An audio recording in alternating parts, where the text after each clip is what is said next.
I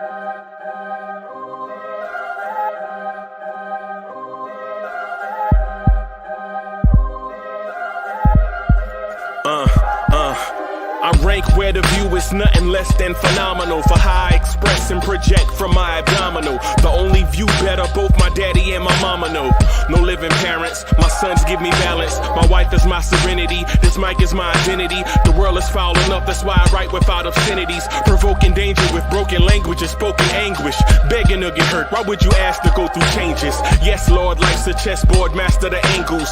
Control the tempo, be the one who holds the info. Acknowledge is just as deadly as machete swings. When spoken, the truth is as potent as that Medellin. While others swear the style is free, I just let it ring. Our time is undervalued, soldiers make us better kings. My fam's on my shoulder, reaching after better things. Today I take the shot, for them I'd rather set the screen. My mama told me follow my dreams. My daddy told me get it by any means. Stand tall, make him bow to a king. But I've evolved, you can see the resolve. Look in my eyes when you speaking to God.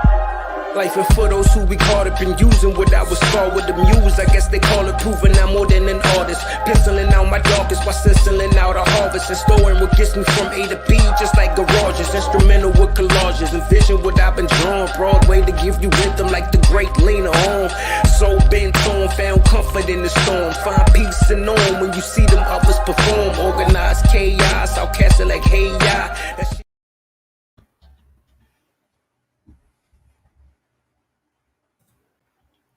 Good morning. Good morning. Good morning. What's good? Welcome to the Knicks Morning Drive. I'm your man. I'm your host, Uncle Freezy. What's good? What's good? What's good? Chop Low, I see you. Jamie Peralta, what's good? I see you. Quiet Money. What's good, family? What's happening? What's happening? What's happening? Got a lot of stuff to talk to y'all about. You know what I'm saying? Got a lot of stuff that I want to talk to y'all about this morning. I'm going to try to cram all of it into about an hour and a half. So it's going to be like a quick pace, right? Got a lot of stuff that I want to cram into 90 minutes, right? A lot of stuff. Woodshed! What's good? What's good? What's good? What's good? So I got a lot of stuff that I want to talk about with y'all, man. Right? A lot of stuff that I want to talk with y'all about. Let me get my notes right here real quick. Just got some notes so I can stay on track. Right?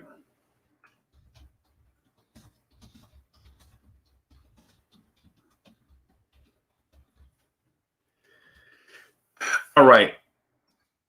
So let me first start by saying, yo, City for real, what's good? I see you, City. What's good? What's good? I see y'all. So let me first start by saying this. Nine wins in a row is impressive. 9 wins in a row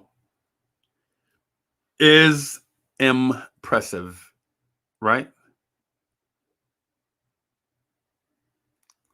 Yeah, I see. Yeah, Wood. I saw, DeGrom is legit, bro. DeGrom is this generation's Tom Seaver. Y'all don't know it yet.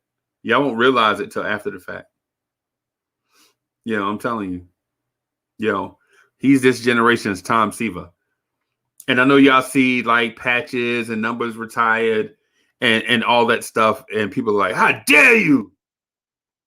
But in 20 years, bro, when y'all see 48 retired and somebody's like, yo, this new young pitcher remind me of Jacob deGrom, y'all going to be like, with y'all gray beards and y'all curmudgeon attitudes, going to be like, how dare you compare anybody to Jacob deGrom? Yeah, man. Yeah, man. So I got a lot of Knicks stuff to talk about, though. Got a lot of Knicks stuff that I want to chop it up with y'all about, and I want to put this on air, right? Because a lot of people do like the live streams and stuff, and I don't get a sense from the masses that Knicks fans quite understand where we are as a fan base. Right? I don't think Knicks fans quite understand where we are as a fan base. Right? Because euphoria is one thing and understanding, reflection, poignancy are different things, right? Yeah, y'all get where I'm going? No? Okay. Listen, I'll break down what I'm talking about, and I know y'all will follow, right? Because I don't want to sound like a hater, but at the same time, I do want to sound like somebody that's understanding what this moment is, right? And Woodshed said some typed something just now, put something in the chat, and I said it weeks ago, and people laughed at me. You know, this right here, Blorange Tears is the super positive channel. Like I'll say something, and it'll sound far fetched until it actually happens, right? Like weeks ago, I did the comp. I was like, "Yo, this team feels like the '99 team." I said that weeks ago, and people bashed like, "Yo, you crazy? Have you seen the schedule, the second half schedule?" And I was like, "Bro, I don't care nothing about no second half schedule, bro. I don't care nothing about no second half schedule, right? Because those other teams are not going to go out there and throw their jersey out on the court, right? Expecting to win, and the Knicks are not going to lay down, right? The Knicks are not going to lay down. Yo, Tone Woo, what's good? My main man, City for Real, is in the building. What's good? So I said, what is it? It's into April now. So beginning of February, I was like, yo, look who in the building. Sin Miz is in the building. Top of the top. Sin Miz, top of the top, boss. Yo, top of the top.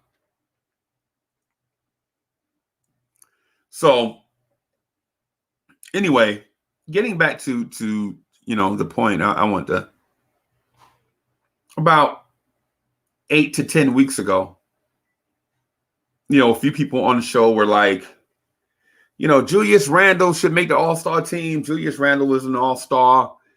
Look at his numbers. All of that, and I was with him. I'm with him. Like I was, drum major for Julius Randle making an All-Star team, right? Because I felt like last year Julius Randle put up legit numbers in this league, right? Legit numbers in this league, right? 19.5 points, 9.7 rebounds. It's 20 and 10 in this league is not easy to get. There's no such thing. In my opinion, there's no such thing as empty stats. Because you play against competitors every night, right? You play against competitors every night. And nobody wants to give you anything. Right? Nobody wants to give you anything. Because their livelihood depends on success. Right? Because it's 15 roster spots and 30 teams. So what is that? 450 players? What is that? 450? Is my math wrong? Let me pull out a calculator.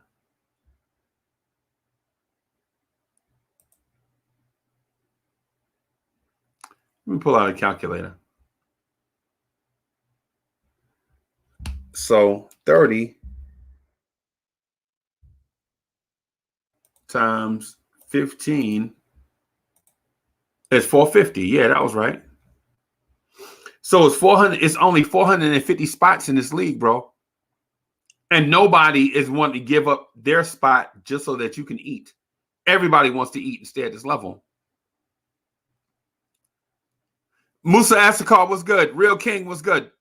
Wacko Knicks Fanatic was good. I see you. I see you. I see y'all. Real King was good. Was good. Hey, Shea Legacy was good.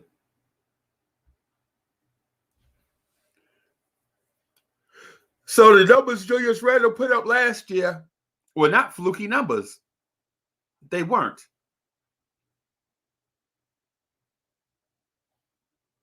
Right? There's no such thing as fluky numbers. Karen Fung was good. Was good. So there's no such thing as fluky numbers, inflated numbers, empty stats, whatever.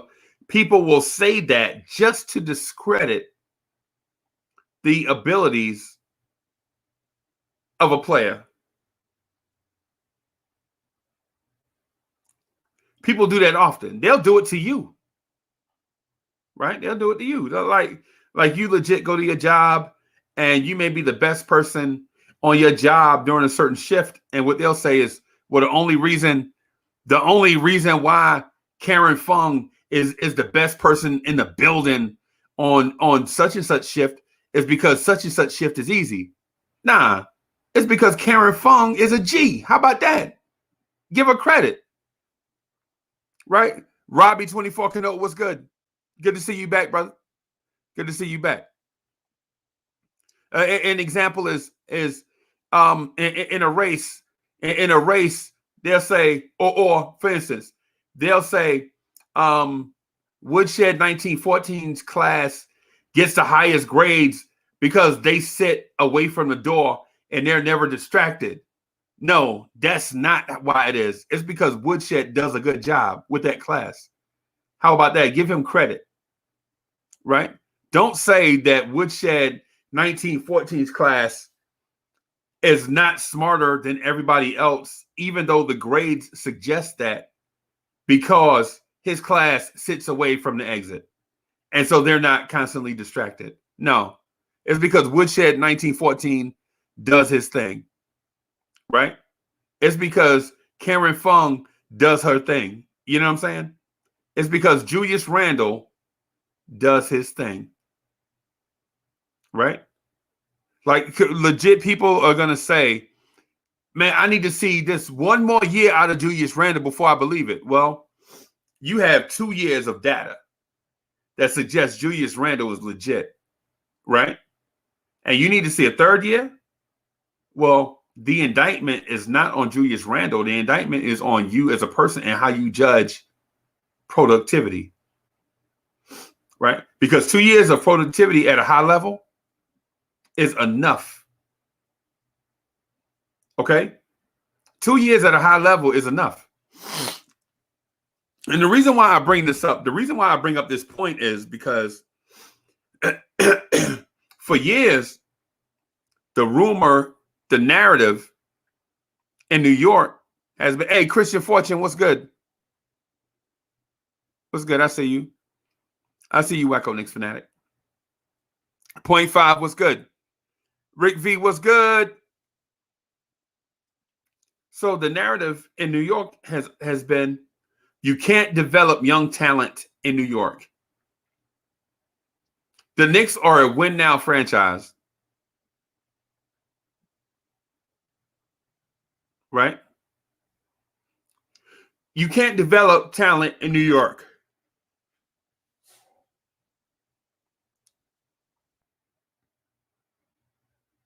You can't. I know y'all want to dispute me on this, right? Y'all want to say, well, who said you can't? Oh, y'all know who said it. Come on, man. I never said that, Uncle Freezy. Why you lying? Why you lying? Don't lie about it. Be real about it. Hey, 0.5, 0.5, what'd you get?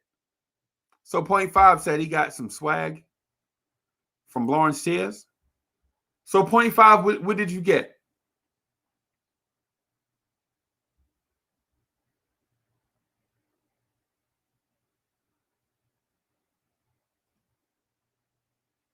Must have been a lot of stuff.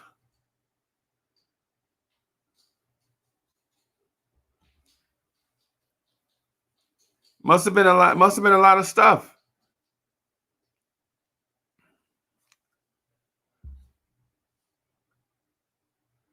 Yo, you got the bucket, the t-shirt, and the joggers. That's fire.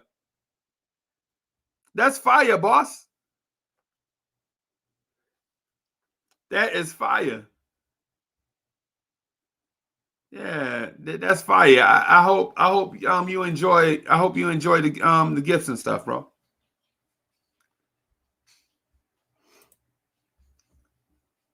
Rick V says, Uncle Freezy, the bucket is fire. Yeah, I got one. I love the way the white one looks. I got to get me the white one too. I got to get the white one so that I can look like the Sugar Hill Gang. The hip hop, the hip to the. Yo, yeah, man. Oh, let me do. What am I doing? What am I doing? All right. Let me do this. And then I'm going to get back onto the point. So the narrative over the years has been that you can't develop talent in New York, for the Knicks at least. You have to have ready-made talent, right? You legit have to come in the door with talent, right?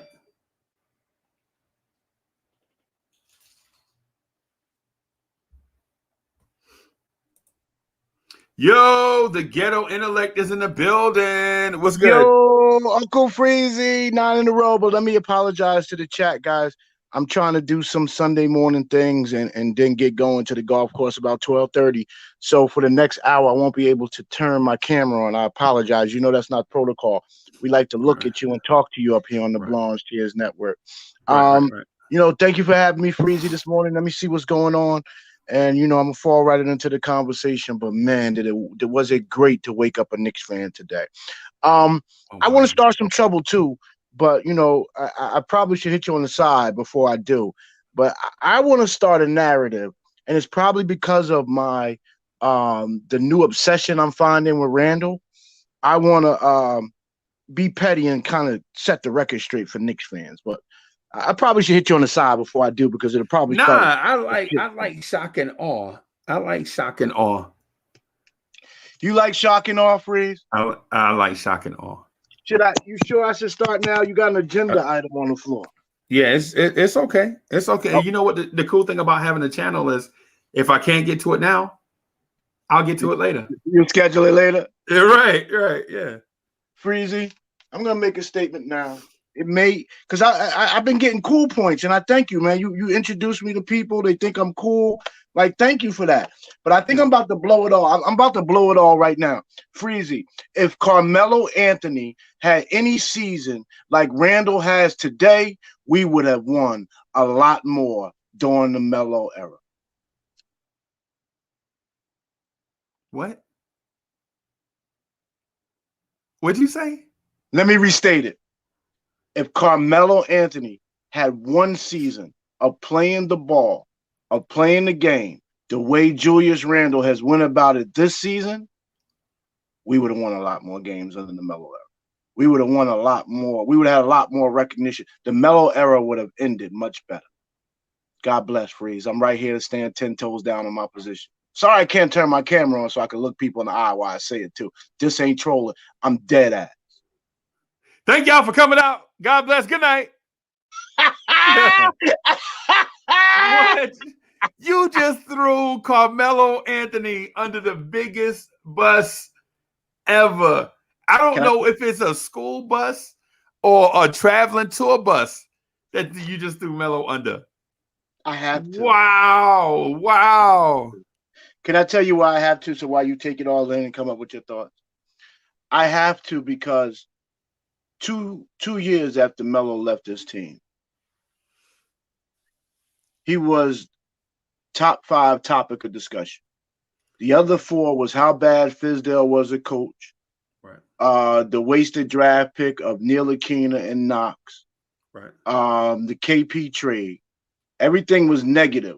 Once you got to 5, fans will light up. It was like, man, we had Melo here. We had our star. If they just would have put some people around him, man, it's a. But so Melo is like they want to put Melo's jersey in the rafter, right? But they don't want to give. But the fans don't see Julius Randle as a max player. And I want to give you another heads up. That one more year like this, you'll be paying Randle super max money. So we probably listen. There's a thing called the collective bargaining agreement. Right. You and I don't walk in. Me and you walk in and dictate. Well, you want to offer me 105? Well, can we make it 110? Can we haggle? There's no haggling with the collective bargaining agreement. Right. You're a rookie in the league. You was drafted what? Oh, here's your salary. Right. Oh, you're a vet in the league and you're a superman and you made all NBA and you made all-star. Oh, here's your salary. Bam. Wow. So what you want to do? He's made the all-star. He's on his way to making all NBA. If the Knicks finish fourth, right, he's making all NBA. Maybe second team, third team at the worst. Right. So now one more all-star game. If you don't re him up, I think it only takes three all-star, all NBA, and boom. I gotta confirm that. I don't know if the number's 3 or not. Right.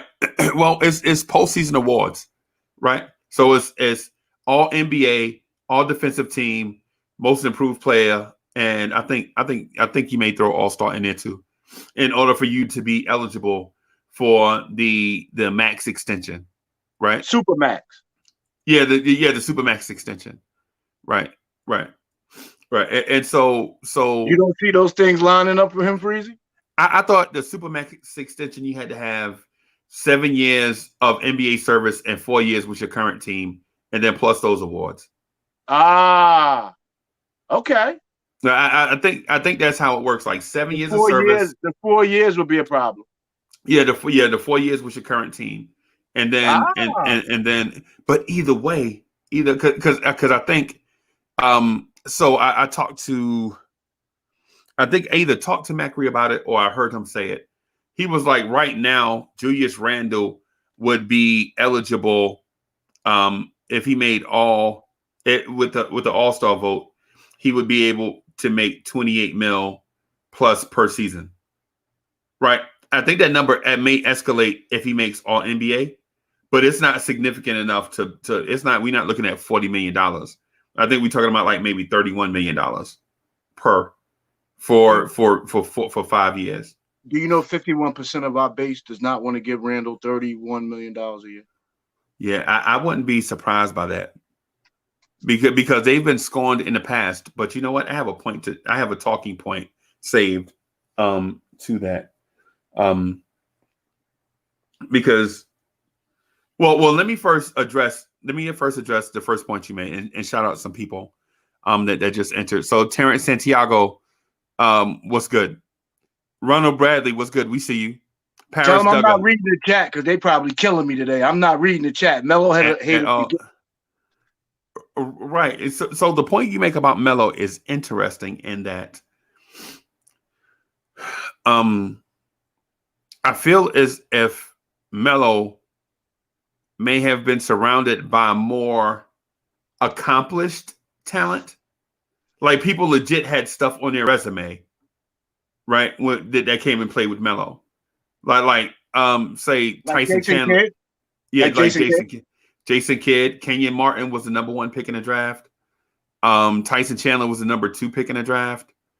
Wasn't Rasheed Wallace here? Yeah, Rasheed Wallace. Yeah, Rasheed Wallace. So I think Carmelo had more. You remember Mike Bibby? Man, I loved Mike Bibby. Yeah, I loved that kid. Yeah. So Mike Bibby, Chauncey Billups had won a championship with the Detroit Pistons. Baron Davis had taken Golden State from obscurity to playoff success, and they were all here with Melo, right? So they had a more accomplished resume than Reggie Bullock, who was just a journeyman. then Wayne Ellington, then Alec Burks, then Nerlens Noel, then Taj Gibson. You know, the only person with probably a better resume than those guys that I mentioned was Derrick Rose. Derrick Rose was the best. Yeah, he was the move of the deadline break at the trade deadline break that nobody's talked about, not one media person. Right. But let me say this while you do that, because I know I don't mean to upset my Barreteers, but let's remember Julius Robinson's Batman, his Robin, RJ Barrett, right, has never been recognized by the NBA when all his peers have. I shut up there. Right. But you know what though? And so what I call RJ Barrett is slow money, right? Quiet money, right?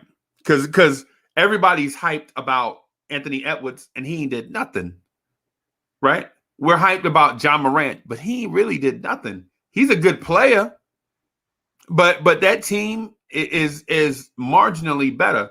They went from a lottery team before him or with him, right, to a team that's barely sniffing the playoffs. That's what they basically. You better talk. These teams are basically where they were before these rookies showed up on the roster. RJ Barrett, on the other hand, was when he was drafted, the Knicks had the worst record in the NBA. Right? The Knicks were legit. If you go by record, they were the worst team. Hey, what's up, Hector? Hey, I see y'all in the chat. What's good, y'all?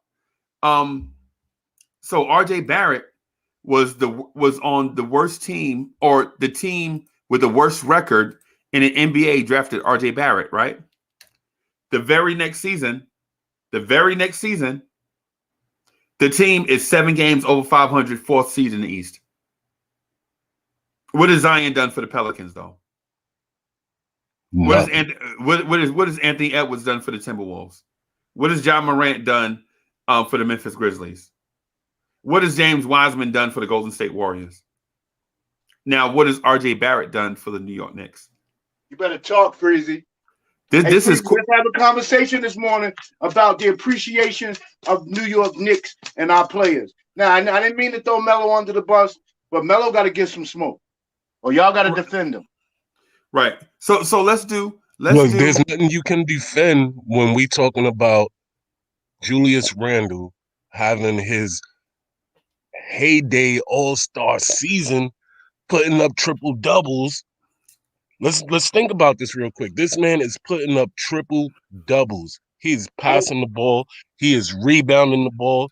I mean, we only seen Melo straight up. We only seen Melo get rebounds here and there like that and points. Right. But Julius is doing it with all three of those things: points, rebounds, and assists. We had one yesterday. I know he's kicking himself, but yeah, that wasn't all him though.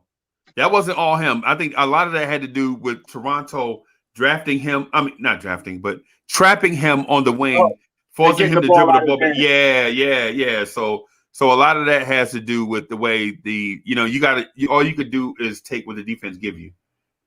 You know what I'm saying? So they were trapping him on the wing, and he had to dribble it back up top and pass it away and recatch with less time on the shot clock. So he didn't have enough time to dissect their defense. You know what I'm saying? So the one assist, while it looks like he wasn't passing, it's like in football. If the team is giving you the draw, giving you 8 yards of carry on the draw, why are you throwing the football? You know what I'm saying? That's basically what it is. Every 2 plays you get in the first down.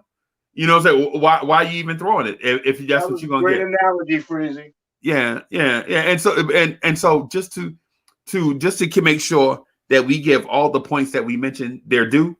So we mentioned Julius Randle developing in New York. We mentioned Carmelo Anthony, the Carmelo Anthony smoke, and then we mentioned the RJ Barrett. So which one do y'all want to jump on first and dissect? What is how is the chat taking the Carmelo Anthony conversation? Because I don't want them their greatest Knick player ever to be cheated. You know what I mean? I know how I would fight for Bernard King and Patrick Ewing, so I don't want anybody's greatest Knick to be disrespected. You know, I understand that we have opinions. I just want, how's the chat taking that? They're killing you, Ghetto. They are killing you. I'm joking. I'm joking. Right. And let me say this first. So City, thank you for the super sticker. That's dope. Thank you for the super sticker. And Wacko Knicks fanatic, thank you for the super chat. He says, coaching Tibbs matters, fellas. Knicks for life. I agree with you. I agree with you. But what I will say is this: if we take the points one at a time. So let's say the Carmelo Anthony thing, right? Say if we speak to the Carmelo Anthony point that G.I. mentioned. I'm not ready as a Knicks fan to throw Melo under the bus. I feel as if Carmelo Anthony played in an era where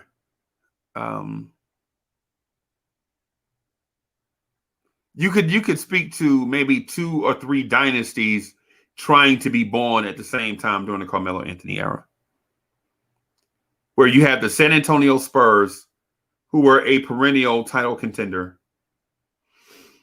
You had the Miami Heat doing their thing, and you also had the Golden State Warriors looking to kick off their thing, and the Knicks were in a situation where they were cap strapped. The Amari Stoudemire signing might have prevented us from winning a championship. The Carmelo trade didn't give us any draft picks. Right. No. So I agree with you. So here's the thing: my take on the Carmelo Anthony trade is different than a lot of other people's. So people were saying, well, Melo should have waited until the offseason to get his money, and then that way Melo could have played with all that talent. Nah, that's not what I'm thinking. I'm thinking Melo should have waited to the offseason to sign. But then if he would have done that, we could have took that talent that we had, that we saved, and traded it away to upgrade the roster. Go get another superstar. Either way, he should have waited though, Freezy. Right. But it's not splitting hairs though. Because what happened is I still felt like we needed 3 stars in New York, and I felt like we could have done it. I felt as if Melo would have signed in the offseason, we could have traded all those young guys for a star back then. Say, that's a great piece. No, what you're saying is amazing, Freeze. My only problem is you're saying it with some hesitancy. That you are supporting the fact that Melo should have waited. And if he thought about LeBron, like how LeBron was moving, and that fact that Melo thought about that extra $20-30 million. That extra 20%. That's what Melo thought about. That 20%. Right. So what I'm saying is this. I feel like a move for Chris Paul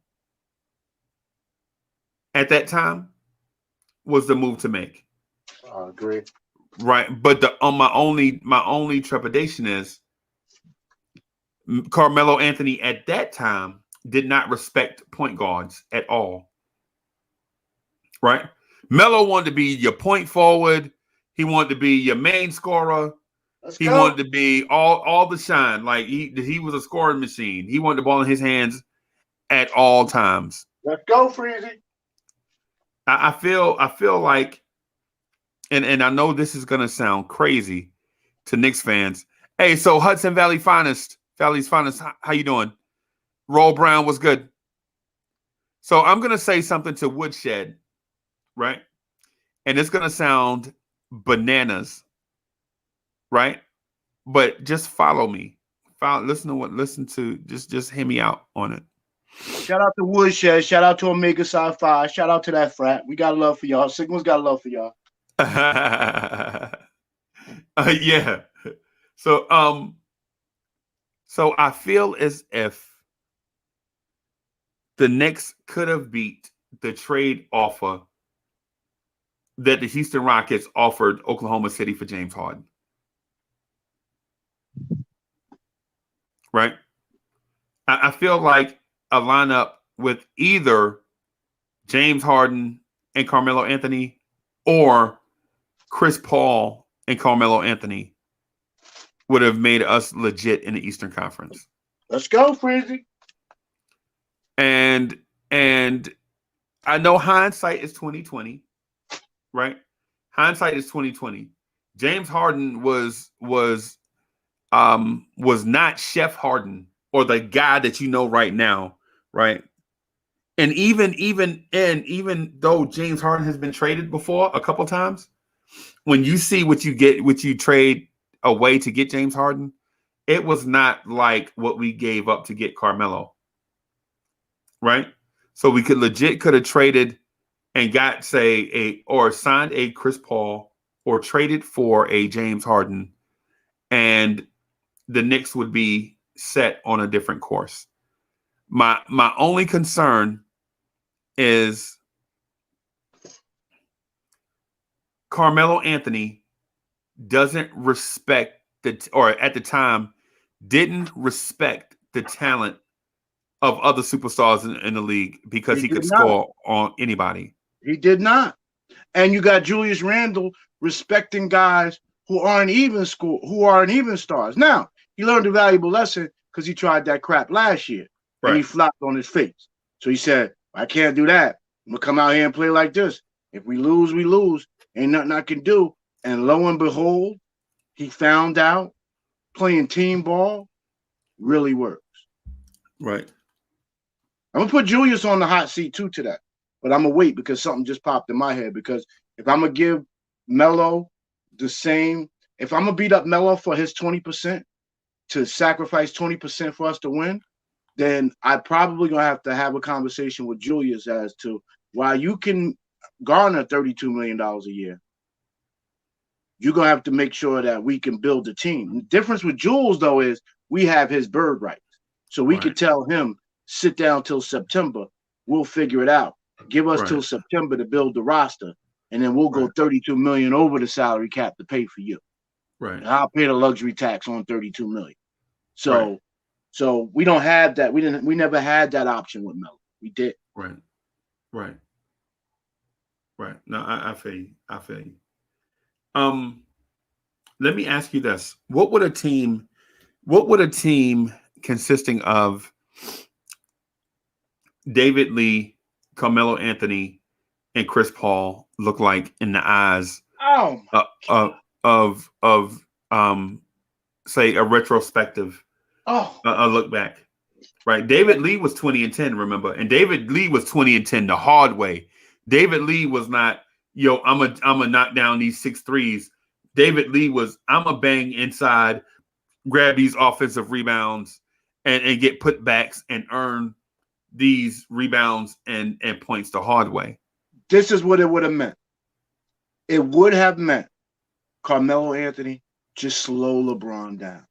Right. Because CP is going to go put in that work on Wade, and good luck with Wade turning around sticking him.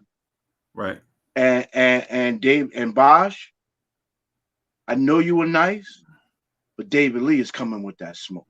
So you're talking about Lee, Melo, and CP versus LeBron, Bosh, and Wade. We would have had some great years. We pray it wasn't the 90s where they kept nipping us and that damn LeBron stopped us from winning our championships. But guess what? We would be a different team today. Right. We would have never had to build from scratch. Right.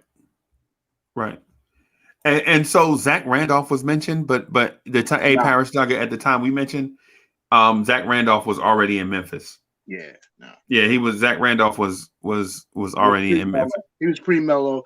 We unfortunately Zach was supposed to be the number one, and and that's why I'm scared of this Randall situation. You know what? That's a great example he brought up, Zach Randolph, because Zach Randolph players fans want to treat Julius like Zach.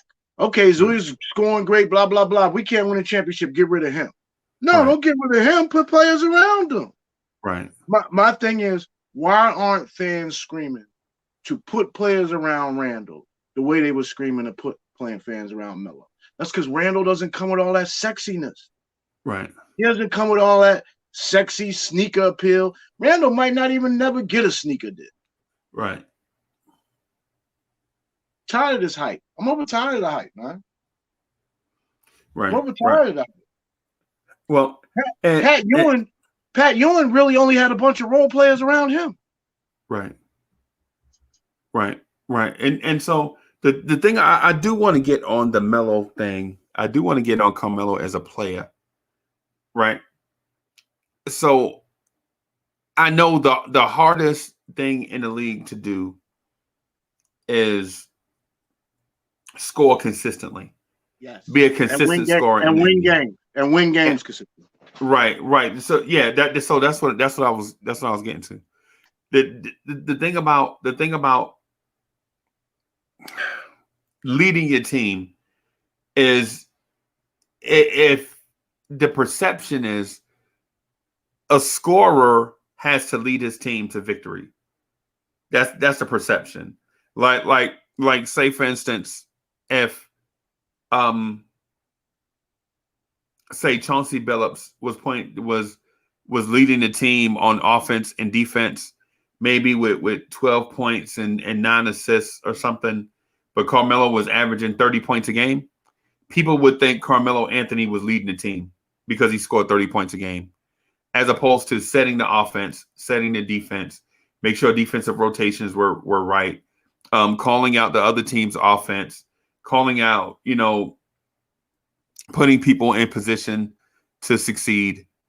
You know what I'm saying? So, and say, but if you bring a guy in that all he does is score, people will think the scorer is leading the team to victory. Talk, Freezy. Right. Talk. And so what we want to do is make sure that we understand that Julius Randle this year, more so than Carmelo Anthony in his big Knicks year, is leading guys to victory. And even though Randle is not the best defender, you can at least see where he tries. Where Carmelo would get beat and would point at somebody else, and you'd be like, "Come on!" You'd be like, "Come on, Carmelo, what you doing, man?" At some point, Carmelo, you got to at least try to play defense, right? You can't Melo just say yell at people for not helping him. You know I needed help with that guy, right? And you can't just step up your defense against Kobe or LeBron, but the 28 other teams, you just you play defense when you feel like it. Nah, you can't be that way. So that is one of my knocks on Carmelo Anthony. I think his while he hit huge shots, he hit huge shots as a Knick. My knock is defensively, he was not always there. And I feel like he was maybe a good leader in the locker room. You didn't always see it on the floor. That's one of the things that bothered me about Carmelo also. Am I missing something? Who was Keyshawn says we had a star around Ewing. Who was the other star that Ewing played with? Am I missing something? Yeah, Pat was too big of a star. Pat was too big of a star for another guy to come here. Yeah, and be a star. Yeah, he was Pat was nasty. But he didn't want that. See, that's the difference in the 90s and today. Pat was like, "No, give me some guys that scrap every night. And I'm gonna go to jail or go to war with them. I don't need no fancy names," because he wanted to pick up his legacy. Whereas today, these guys are saying, "Well, I'm gonna go play with him. I'm gonna go play with him, and we're gonna create a legacy." Nah, that's right. Not. Right. And that is very accurate. Right. That is very poignant, man. Because back then, Pat was anti Big Three. Nowadays, people are pro Big Three because they saw guys like Pat Ewing do it the wrong way. Right. That like Pat legit went up against a team with Michael Jordan, Scottie Pippen, Dennis Rodman, John Sally, Robert Parrish, All these guys that won chips on their own teamed up with Mike so that Mike can win championships. People forget about Robert Parrish playing center for the Bulls. Yes, he did. They forget about John Sally from the Bad Boys Pistons playing for the Chicago Bulls. Yeah, he did. People forget about Dennis Rodman playing for the Chicago Bulls with Michael Jordan. Yeah, he did. Horace Grant. Horace Grant. All these successful players playing with Mike. And then Pat Ewing in New York had Starks, Doc Rivers, Derek Harper's, Chris Childs, Allen Houston's, Oakley's, yeah. Mason. We love these guys, but these guys weren't leaders in the NBA as a whole. No, and they did not accomplish much before the Knicks as they did when they were here with the Knicks. Pat Ewing made people better. He did. Right. And I'm not gonna lie to you. I think the one thing that they caught lightning in the bottle with is John Starks. Yes. Because he was exactly what Pat Ewing needed. He wasn't a star, but he was scrappy and he was hungry enough to understand that if he failed in New York, he might be working in a cubicle next week with a shirt and tie on. Exactly. You know what I'm saying? So he had to do everything the Knicks needed. Hey, Drip Mall, what's good? I see you. So Pudge Knight says Ewing had no help. Only Jordan was going to come to New York in '96. I don't know. So the thing is why would Jordan come to New York in '96 when he could have got Pat Ewing to come to Chicago? You know what I'm saying? Because the Bulls had been winning, and Pat Ewing in '96, was towards the end of his career. Pat Ewing was an 11-year veteran big man, 34-year-old center in '96. Guys forget too, Jordan always wanted to own a team. Yeah. The only way he could leave in Chicago was to own his team. Hence why he went to the Washington Wizards. Yeah. No, hey, so I understand what she's saying because I heard the rumors back then too, but to me it just didn't make sense. Why would Michael Jordan, who was winning championships in Chicago and had a championship team set up in Chicago, leave Chicago to come play in New York when New York hadn't won a championship in 25 years? It just doesn't make sense. To what? Make his persona bigger? How Jordan? There was no city. First of all, Chicago's one of the top cities in the market. So New York is not that much bigger from a market than Chicago. So he didn't need it. He already had his big market.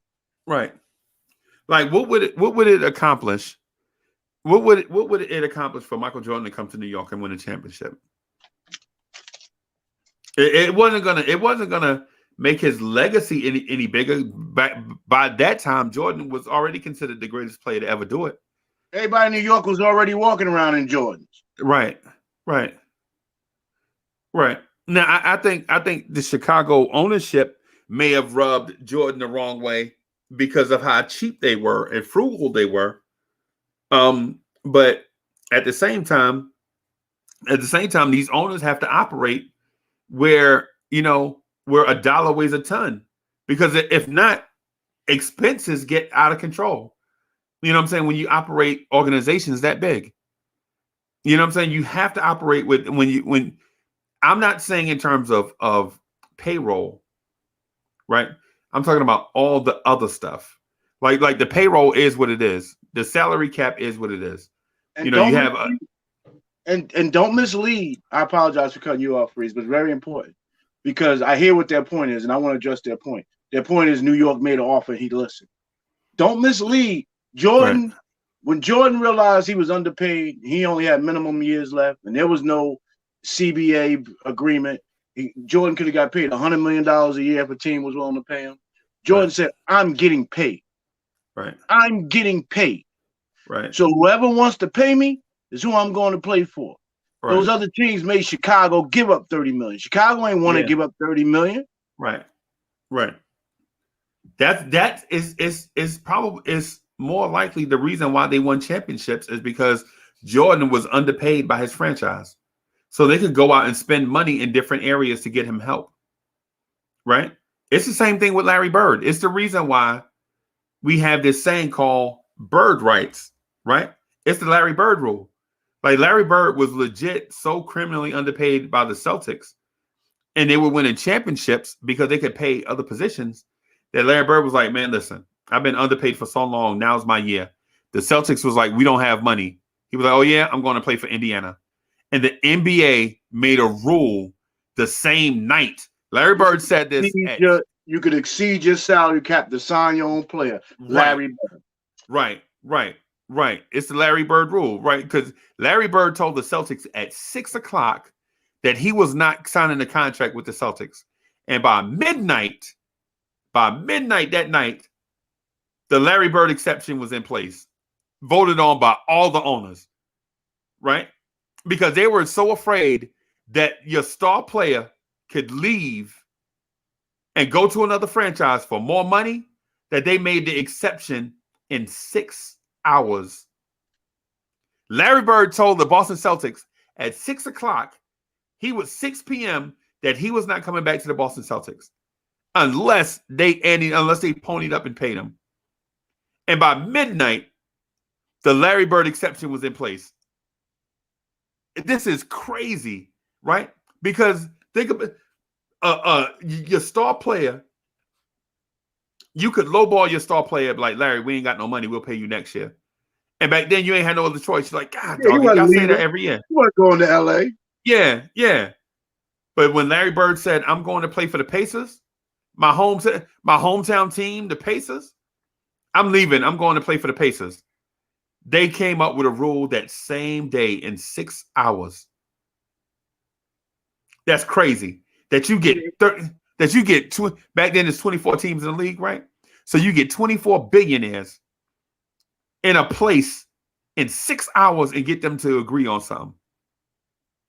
If Larry Bird would have played for the Pacers, if Michael Jordan would have played for the Knicks, hence why these players got paid by the franchise the way they couldn't see it.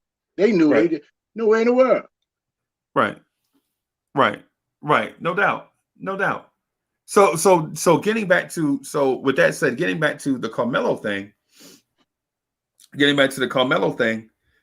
If Carmelo, like you say, would have been a more well-rounded player, then I think you may have seen more success from those Knicks teams.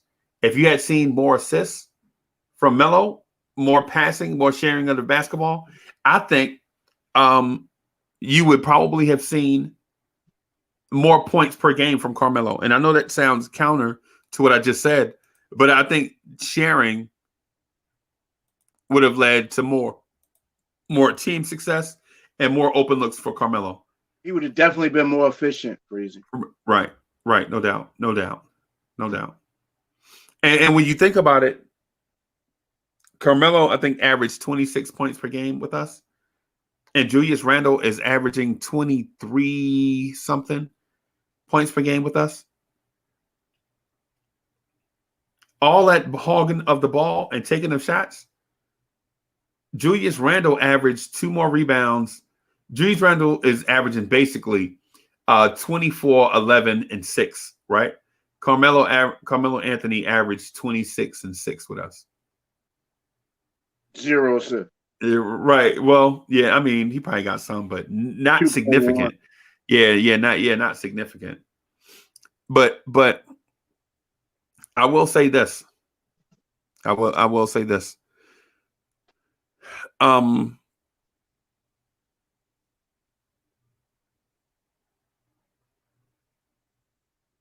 believe Julius Randle's impact on the New York Knicks will be heavier than Carmelo Anthony's impact on the Knicks. Yo, Nick G, what's good?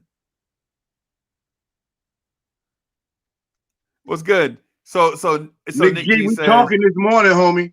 I know the baby probably crying, but we talking this morning, homie. We going. We Hey, going. Nick G, it's time. What happened? G.I., you said the baby probably crying. What's happening? No, I said, Nick G, you probably can't come up this morning. I said, because the baby probably crying. I said, but listen. The baby here? Oh, you didn't know? No. Yeah, the baby's here. Nick G, Mommy. I'll punch Nick G in his throat. Oh, Freezy, the baby's here. Mommy and baby is doing good. Yes. Oh, Nick G. Nick G looked like he ain't slept in about 5 days. I don't know how he gonna go to work tomorrow. I hope he gets some Z's today. Yeah. It's back to work tomorrow, buddy. Unless he out on, what they call that? What they call it when the dad go out on maternity leave? Oh yeah, Nick G. Hey, Nick G, is you out on maternity leave? You West Indian. I don't think y'all roll like that. Yeah, man. I told Nick G to tell me when. Yes, mama and baby's doing good, Fred. Hey, Nick G, Yeah. Anyway, I'm gonna call you. I'm gonna call Nick G later. He don't know you take that personal, Fred. He don't know you part of it. Yes, I take it very personal, Nick G. You're supposed to tell me. Yeah. And Nick G, like it's like Nick's church today. Yeah, man. So the thing about Melo though is sharing the ball more from Carmelo Anthony, trusting the other veteran point guards, probably get the Knicks to a better record, a better regular season record, which would have led to better seeding. And so with better seeding, I think the Knicks probably have easier playoff teams to beat, and then in turn have better success. You know what I'm saying? Aboriginal Remy said, I agree, Freezy. Melo never did the little things. Melo should have done the little things. The little things, like GI, like the small things Melo should have did. Illegal defense is called in the Knicks on the Knicks' behalf. Melo, let somebody else shoot the technical, bro. Do you need every point, Melo?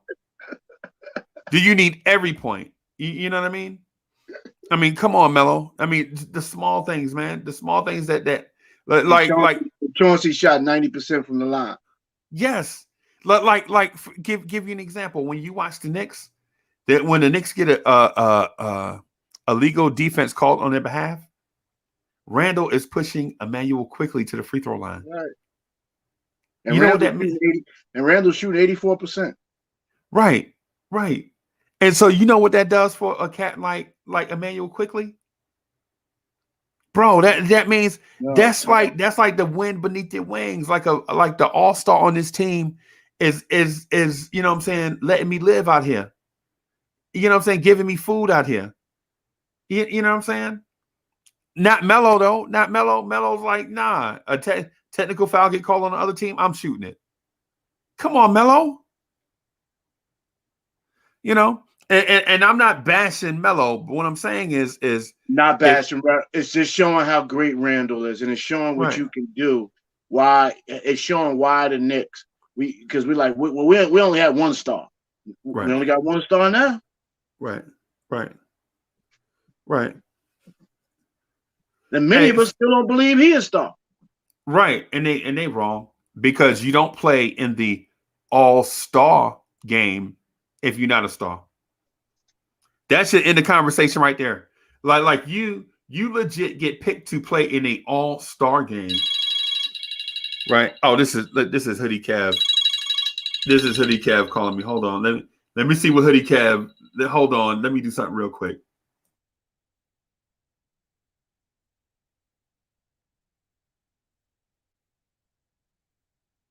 Hey, y'all, don't y'all tell Hoodie Cav to make a morning appearance, right, guys? Tell Hoodie Cav don't be calling up on the cell phone trying to take down my hot topics today, my quick takes. Oh my God, Parrish Doug, are you serious? Melo didn't have Bullock. Melo had Steve Novak. He had Amari Stoudemire. Paris Duggan, what are you talking about? Barrett. Right. Barrett didn't make all rookie. Barrett didn't make all sophomore. Barrett ain't, bro, they don't got Barrett nowhere. Right. Right. So that was Hoodie Cav. Hoodie Cav was like, oh, you doing the show? I thought the world revolved around me. What, Hoodie Cav? What'd you say? Hoodie Cav was like, Blorange Tears revolves around me. What's going on? So that was Hoodie Cav. Hoodie Cav want my morning spot too? I guess. Damn, Hoodie Cav. I guess he was like, he said something about CP the Artist the other day. He was like, CP the Artist sure does have a lot to say or something like that. And he was saying, damn, Hoodie Cav. Hoodie Cav liked the spotlight, but the Carmelo thing, you could see in his face the jealousy when somebody else in New York got the spotlight. A little bit, even a little bit of it. Right? Like for instance, when you play with LeBron, you know LeBron James is the most physically gifted player, pound for pound, probably to ever play the game. Pound for pound, he's the most physically gifted player ever. Like legit at whatever. They have him listed at 6'8", 250, the same thing as Julius Randle, right? But he may be, in his prime, he may have been the fastest dude in the league, right? He may have been one of the strongest dudes in the league. The size was crazy. The physical gifts were crazy. But then when you speak to the skills, like the court vision was crazy. The passing ability was nuts. You know what I mean? Evergreen G says, I don't know about that. What do you mean? You don't think LeBron James may be pound for pound the most physically gifted player to ever play in the league? Yeah, pound for pound, LeBron is one of the most physically gifted athletes in America. Right. Ever. Right. Like at 250 pounds, bro, 250 pounds? Bro, Michael Jordan was 209. Right? Jordan was 209, bro. 6'6", 209 or 210, something like that. LeBron I mean, come on, bro. Might have been all pro in the NBA at tight end. Yeah, I mean, LeBron James, he could have did anything. He could have did about Kyle Pitts. Kyle Pitts. Imagine what they'd be saying about LeBron James. Right. Bro, it's crazy. It's crazy. But the thing about Melo is you could see the jealousy on Melo. And I know this is not a popular take, but I'll say, just throw it out there anyway. When others thrived in New York, when Melo was there, you could feel like Melo wasn't feeling it. Like when Novak went on that 3-point barrage, that 3-point shooting spree with the Knicks, and D'Antoni kept calling my man's number because he was a knockdown shooter, you can tell Melo wasn't feeling that. Right? When Amari was on that 20-game tear of being, maybe being the league MVP, maybe. Amari, before the Melo trade, Amari Stoudemire was legit top 3 in the MVP conversation. Amari was cooking in New York, right? He was cooking in New York. And Melo got here and just stole the spotlight. They wouldn't get Amari involved. And the Amari Stoudemire years wound up being wasted. Right? Melo, you can't cook with Amari Stoudemire, bro. Come on, you can't share the ball. Right? Do y'all remember Linsanity? Yeah, that Melo almost lost his shit. Yeah, y'all remember Linsanity? Excuse my friend. Yeah, y'all remember Linsanity, how Melo was not feeling Linsanity? Like when we played the Miami Heat and Dwayne Wade, Mario Chalmers, and LeBron James were trapping Jeremy Lin at the top of the key, and Melo wouldn't even come up top to get to be an outlet for Jeremy Lin to pass the ball to? You like, come on, bro. What's going on? You like, Melo, what's going on? Hey, Paris Duggar is having a fit right now because we're talking about Carmelo Anthony's selfishness. Paris Doug is bugging. He said Melo didn't have R.J. Barrett and Bullock. Yeah, that's crazy. That's crazy to even suggest that. Because cats like Rasheed Wallace, even though he only played 40 games with us, right, was a seasoned vet coming from the Sacramento Kings, LA Lakers feud. He played with us under with Melo. Kenyon Martin had been to NBA Finals with the Nets, right? Kenyon Martin had been to NBA Finals with the Nets. Tyson Chandler was Defensive Player of the Year with Melo. Right. Chauncey Billups won a championship with the Detroit Pistons and lost the NBA Finals with the Detroit Pistons. Jason Kidd, one of the top 5 smartest players in the history of the NBA. Right. So what I'm saying is this whole thing that Melo didn't have help is crazy. Melo turned down help. Carmelo Anthony turned down help, bro. At some point. Oh, here we go. Where is it? I saw it somewhere. There it is. No. Pudge Knight says Tyson Chandler got roasted by Roy Hibbert. Oh my God. Come on. So first of all, Tyson Chandler shouldn't even have been playing because he was hurt. Right? Tyson Chandler couldn't even jump, couldn't even be athletic against Hibbert. Right? Tyson Chandler's abilities against other centers was his athleticism. Right? Tyson Chandler was not a post-up big with a whole bunch of offensive moves. Tyson Chandler was an athlete. Evergreen G, man, bro, you got the unis on this morning? Bro, are you 24/7, bro? I'm always working. But forget all that. We're not talking about me and work right now. I done sat here and listened to you two parakeets talk trash about Melo. One man say jump, the other man say how high. Y'all both jumping with each other with this bull crap nonsense y'all talking about Carmelo. Listen, man. I'm not gonna let y'all do it. I'm not gonna let both of y'all do it. All right.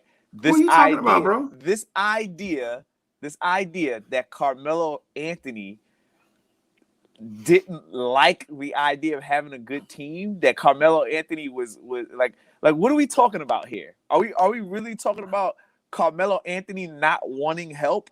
Is that what you're insinuating? Are you insinuating that you're insinuating that Carmelo is that a Navy uniform you got on? No, cut it out.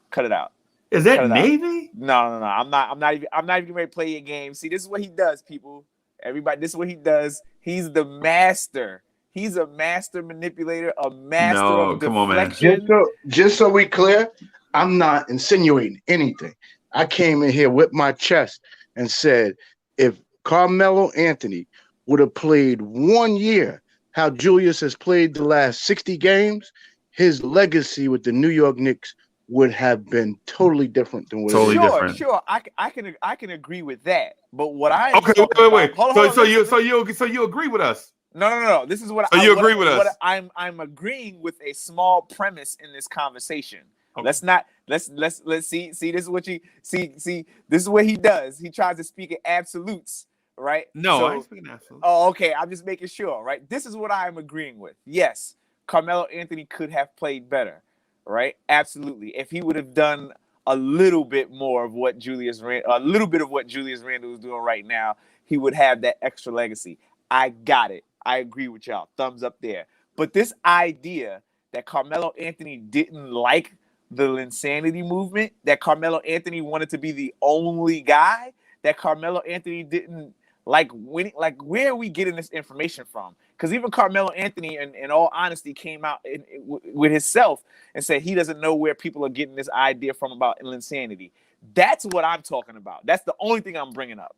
So that's the only thing that I'm bringing up. This idea you gotta that elaborate. Anthony, you gotta elaborate on listen, it. Elaborate. Listen.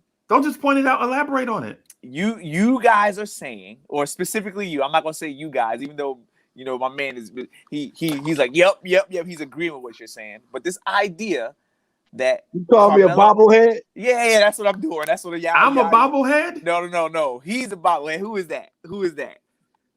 I can't even see his name on it. Mr. GI, baby. Oh, that's GI. Okay. Look, bobblehead. And I know we can only see the Homer Simpson screen back there. But every time Freezy saying something, you just bobbing your head back there. We know that's what's going on. All right. No, that's what not I'm what's going saying on. is he introduced the point. I didn't. Listen, so both of y'all bobbing y'all heads together, agreeing with each other. But I just asked you if I was a bobblehead. You said no. Well, now I'm recanting that. Then if y'all both brought up the premise together, y'all both can sit there and bobblehead together.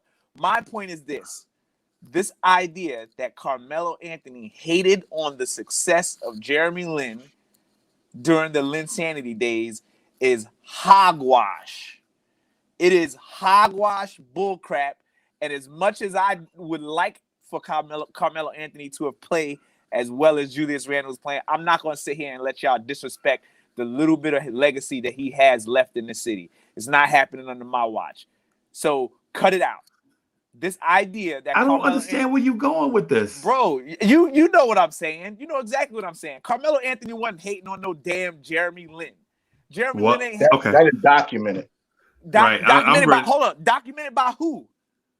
Documented by who? Who was it documented by? Let's be real. Who was it documented by? Was it documented by Carmelo Anthony? Was it documented by Jeremy Lin? The only person you can say it might have been documented by was hating ass Chauncey Billups. That's it. But who was it documented by? Who came out from that organization during those years and said Carmelo Anthony was hating on Jeremy Lin? I felt the pressure in the locker room. Who was it? Chauncey Billups. He didn't specifically say Jeremy Lin, but he brought up a topic where they had just won a game. Lin had went crazy. Melo didn't do what he wanted to do, and he sat by his locker. They say he sat by his locker, miserable. Right. And Chauncey Billups went up to. So we're looking at one game, right? No, you asked me who documented it. I'm documenting and I'm telling you, and I already addressed that. You talking about Chauncey Billups, one guy who's got history with Carmelo Anthony on a previous team. One guy. But if there was that much hate and discontent in that locker room, surely somebody else other than Chauncey Billups, who played on the team with Denver and him a few seasons before that, surely somebody else from that Knicks organization would have said something. So but it's only Chauncey Billups. So Chauncey Billups had the platform because he was an analyst for the ESPN. The conversation of Carmelo Anthony specifically because he was moving teams and they was talking about where he was moving. And he says, I love Melo. I played with the guy. But I got to say this. He's going to have to mature in his next situation because he's not wherever he's going to go. He's not going to get to be the man. He had that opportunity. And when he was the man, he didn't understand how important it was for the rest of his teammates. It's a segment on ESPN. I could pull it out. I saw it. Yeah, listen. I'm not denying the segment. I'm aware that the segment exists. What I'm talking about is the validity of the segment. The same people that we've been arguing about, talking about the New York Knicks and their bad press at ESPN. Now, the one player that came out and said something negative about Carmelo Anthony just so happens to be an analyst for the same network that historically hates the Knicks. You're moving the needle. You're going to make it hard to debate what you do. Because the first evergreen, I'm going to shut up after this. The first thing we responded to was who said it, who documented it. Then when I documented it for you, you said, well, that's an anomaly. And No. That's not what happened. That's not what happened. I said Chauncey Billups first. I came out and said the only player that you could say that has anything negative to say during that organization about Carmelo Anthony was Chauncey Billups. Before you guys brought up the article I brought up Chauncey Billups first because my point is the only player within that organization for that time period that had anything negative to say about Carmelo Anthony was indeed Chauncey Billups, and it just so happens that he became an ESPN analyst, which is a network that statistically hates the Knicks, right? And now when he's on a move, now My he's bad. I now didn't all hear of a you sudden, say that. now I all didn't of hear a you sudden say. he's I didn't hear you say no, his name until I said his name. Because you asked. no. You asked for We can somebody go. to We can go back document and it. look at the tape. We can go back and look at the tape. It's documented. It's I recorded. believe you. I said, right. I believe you. So that's my point. That's my I point. don't believe you. I don't believe you. Of course you don't. Of course you don't. You got it. So Evergreen, listen. I feel you, but you asked me who, right? Yeah. And 10 seconds later, I pulled up an article with a source, right? And I have it on the screen. Carmelo Anthony reportedly jealous of insanity ran Jeremy Lin out of New York. It has the name of the person that wrote it and the date. And who and right? what makes this young lady a valid person? What makes her valid? But Evergreen, it's you reported. asked, Listen, I can report that my teeth are black right now. You can report that. You can report anything. What makes it valid? Who is this lady? Right. What I'm saying is you asked me who. Right. And I supplied the example. Now I'm asking who is this person and what makes her valid? I'm not valid. sure. Because we can pull up 1,000 articles about a bunch of stuff, but that doesn't make it real. That doesn't make it the article exists, but that doesn't make what was said true. That doesn't make what was said factual. Freezy, you got on a red hat right now. Do you see my point? That doesn't make what I'm saying true. So what I'm saying is, if it is indeed true, I want to consider the source. And the only source that anybody's got is articles from people that don't have anything to do with the organization that are writing about the organization. What makes them true? What makes it fact? Right. I understand. So with that said, I pulled up another. You know what I'm saying? Because I understand sourcing is a part of validating one's, you know what I'm saying, side of a debate. So now I have a second article from the same time frame, right? And it says the Carmelo Anthony Jeremy Lin story, did Melo force Lin's sanity out of New York? Right? What I'm saying is that where there is smoke, there is fire. Is what I'm getting at. Right? Where there's smoke, there's fire. What I'm saying is this. You can't legit say, oh man, you grabbed the dip GI. Man, this hour and a half flew by, man. This hour and a half flew by, GI. Man, this hour and a half flew by. But what I'm saying, Evergreen G, what I'm saying is you can't dispute the fact that multiple sources reported the rift between Carmelo Anthony and anybody else that got shine in New York. The reason why Amari Stoudemire broke his hand on a fire extinguisher was because he was frustrated that Melo would not give him touches. That's a fact. And y'all are mad that Amari Stoudemire broke his hand. Right? But not mad at the fact that Amari Stoudemire broke his hand out of frustration that Melo wouldn't give him touches. Right? You're like, man, Stoudemire broke his hand. Now who gonna scream for Melo? You know what I'm saying? Like Amari Stoudemire I started this Melo thing this morning, Evergreen G. I know you did that. I know you did. I've been watching. I know Freezy was going to appease me, but I'm happy. I'm a happy man this morning. You put the battery in his back. It's all right. No. The one thing that Uncle Freezy will do is support the homies. The one thing Uncle Freezy will do was go to bat for the homies. That's the one thing that Uncle Freezy will do. That's one I can't help it. It's a part of who I am as a person, right? Like legit, if somebody came on and be like, yo, who Evergreen G think he is coming on criticizing Uncle Freezy and GI, I'd be like, yo, wait a minute now. Evergreen G is my guy. And then they're gonna be like, well, wait a minute, I was helping you. And I was like, nah, I gotta support my guy though. Right. You know what I'm saying? So I mean, it's part of my character. But the thing is this too. When somebody brings something smart to a conversation, you have to at least listen to the information. Because smart people get smarter by taking on more information. Okay. Iron sharpens iron. Right. Yeah, that's what I'm saying. So that's not what I didn't text GI before this and say, hey, talk about this. Nope. He said he had something he wanted to introduce. I was like, I'm intrigued by it. Let's do it. He mentioned it. I thought about what he said. And at the time, I thought I was puzzled by it.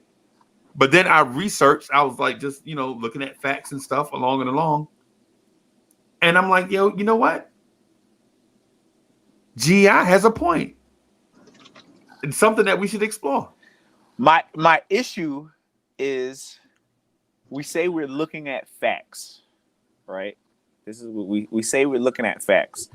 Is it a fact that Amari Stoudemire broke his hand punching a fire extinguisher? That's a fact. That's a fact. That's right? a fact. Is it a fact that he did that because he was mad at the frustration of not getting touches? Yes. I don't have enough information to say that. Oh, so Hold now on, you're calling him crazy. Hit me Now out. you call him crazy. Like No. the dude legit hated fire extinguishers since second grade. No, I didn't Every say time that. he see a fire Hear me out. extinguisher, Hear me out. Hear me out. Right? Because if we would have won that game, would Amari have walked back there and punched the fire extinguisher? No. Right? So what I'm saying is there's other things that contributed to that mishap. I'm not denying any of that. Right? So Melo could do no wrong in your eyes. No, I didn't say that. I didn't say that. I didn't say. No, he admitted. Here we go with He the admitted absolutes Melo again. should have played like Randall's playing. No. I'm agreeing with y'all with the Randall premise. I would go so far as to really highly entertain the Amari Stoudemire fire extinguisher issue. Right. What I'm talking about is to say it as an absolute fact because somebody whose job is to talk about an organization. To say it's an absolute fact because they said it. We are saying it's a fact that Carmelo Anthony was mad at Jeremy Lin or upset with Jeremy Lin's shine because somebody from Clutch Points wrote an article about it. That makes it a fact. When, mind you, somebody else probably copied and pasted the same exact information, might have changed up a couple words and put it out because ESPN might have put it out. And now all of a sudden that the guy Chauncey Billups retires because he's injured and he just so happens to be eloquent enough to speak on a large platform and they give him some shine. And now Carmelo Anthony is on his way moving out of New York City going to OKC. Now is my time where I can speak on Carmelo Anthony. But now is my time to make a difference and what's going on within the Knicks community, or at least to attempt to shed some light on something. Carmelo Anthony, does he got to grow up? Sure. Right? Does he have to change the way he's going to play because he's not going to be the man? Absolutely. He said he went to Melo. He said he went to Melo and tried to have a conversation with him and get him feeling better. He didn't wait till that moment. He did something in the moment. Listen, I'm not disputing that either. What I'm disputing is the only thing I'm disputing is the idea that Carmelo Anthony was upset about the shine from other players. I don't see it. You could talk to we got J.R. Smith testimonials, we got Iman Shumpert testimonials, we have a whole bunch of other players on the team, and even Jeremy Lin himself. Even Jeremy Lin himself said, I don't know where this came from. But one guy who just so happened to get some shine on ESPN named Chauncey Billups, one guy comes out who also had history with Carmelo Anthony a few seasons before in Denver. One guy comes out and says one thing, and all of a sudden that makes everything fact. That What because did you he said expect? You expect the Asian-born player to stick up to Carmelo Anthony in this league?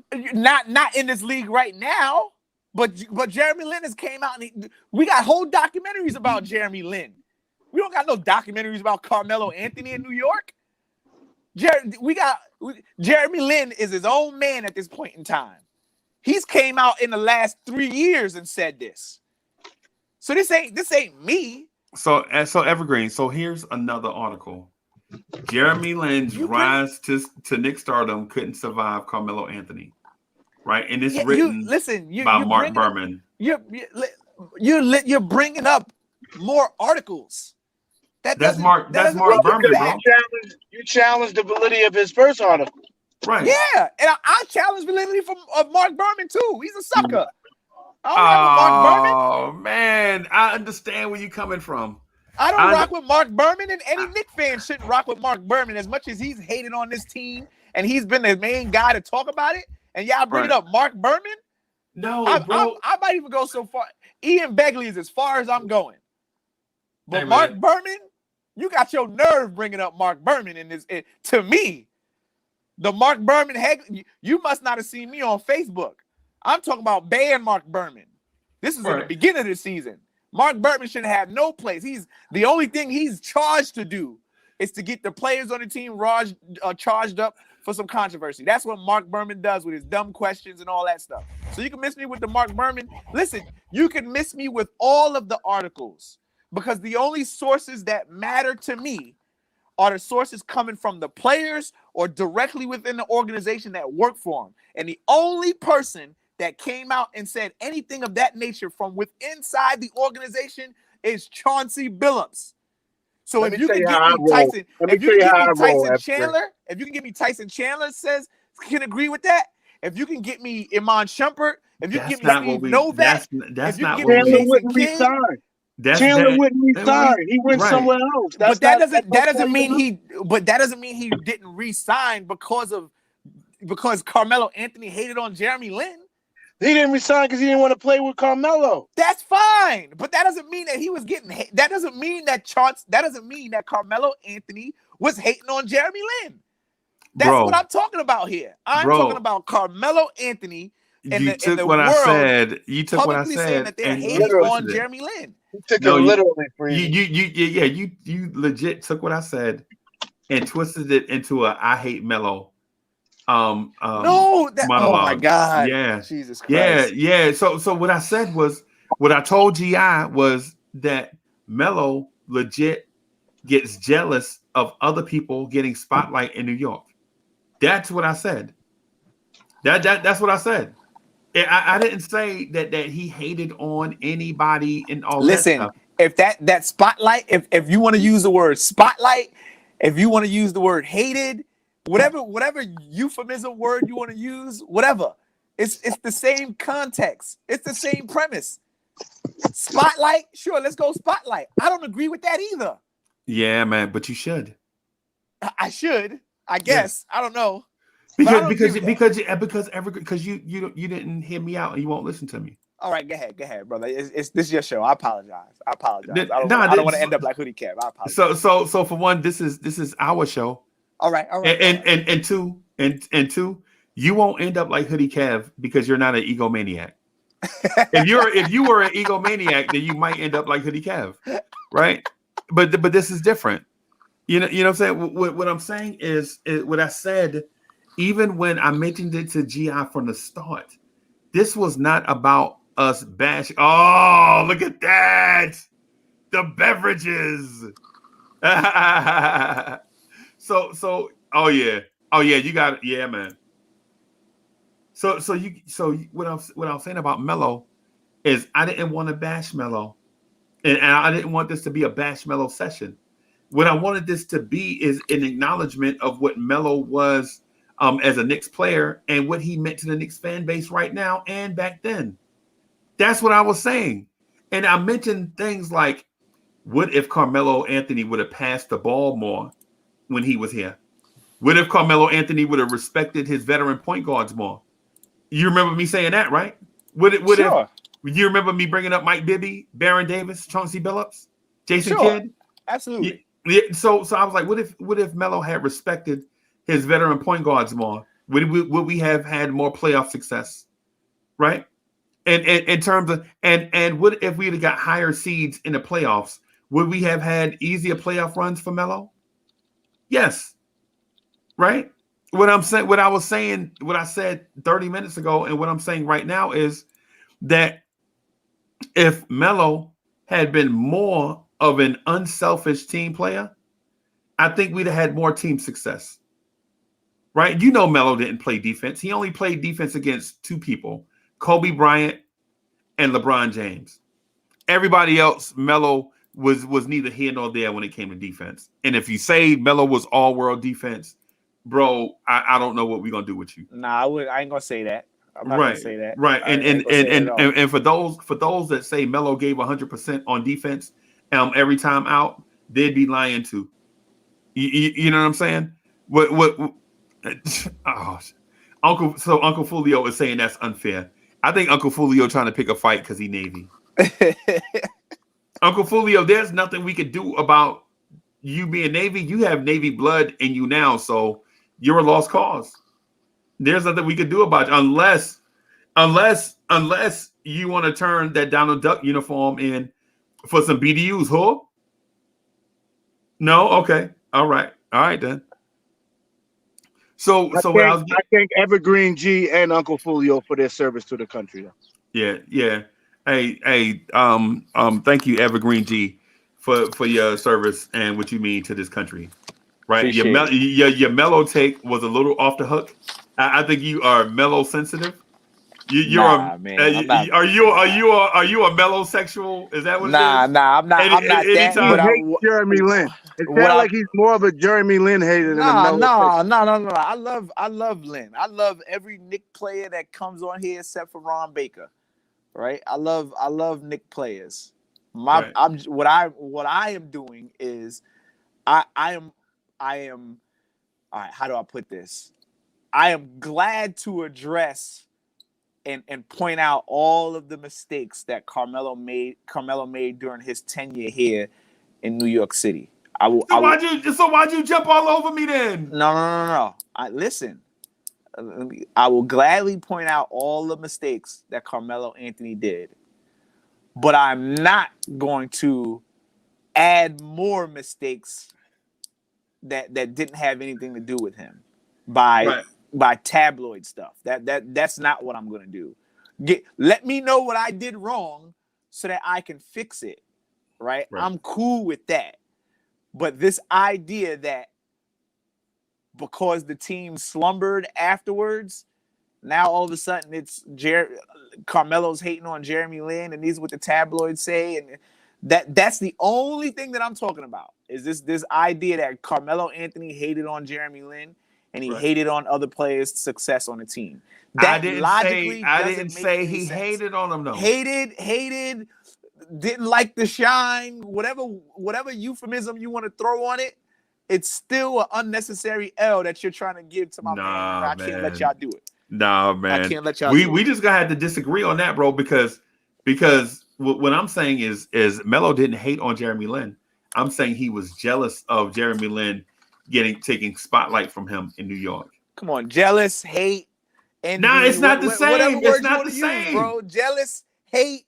What do you want to use? It's not. I'm not rocking with him. Like that's. Come on, we from New York, baby. You from the Northeast. We know what's going on. Right. You know what I mean? Whatever. What new word you want to throw on it today? We can throw another word on it. I'm not rocking with him. He's trash. I don't appreciate that. Whatever words you want to throw on it, input euphemism here, and then finish the sentence, and it all means the same thing, bro.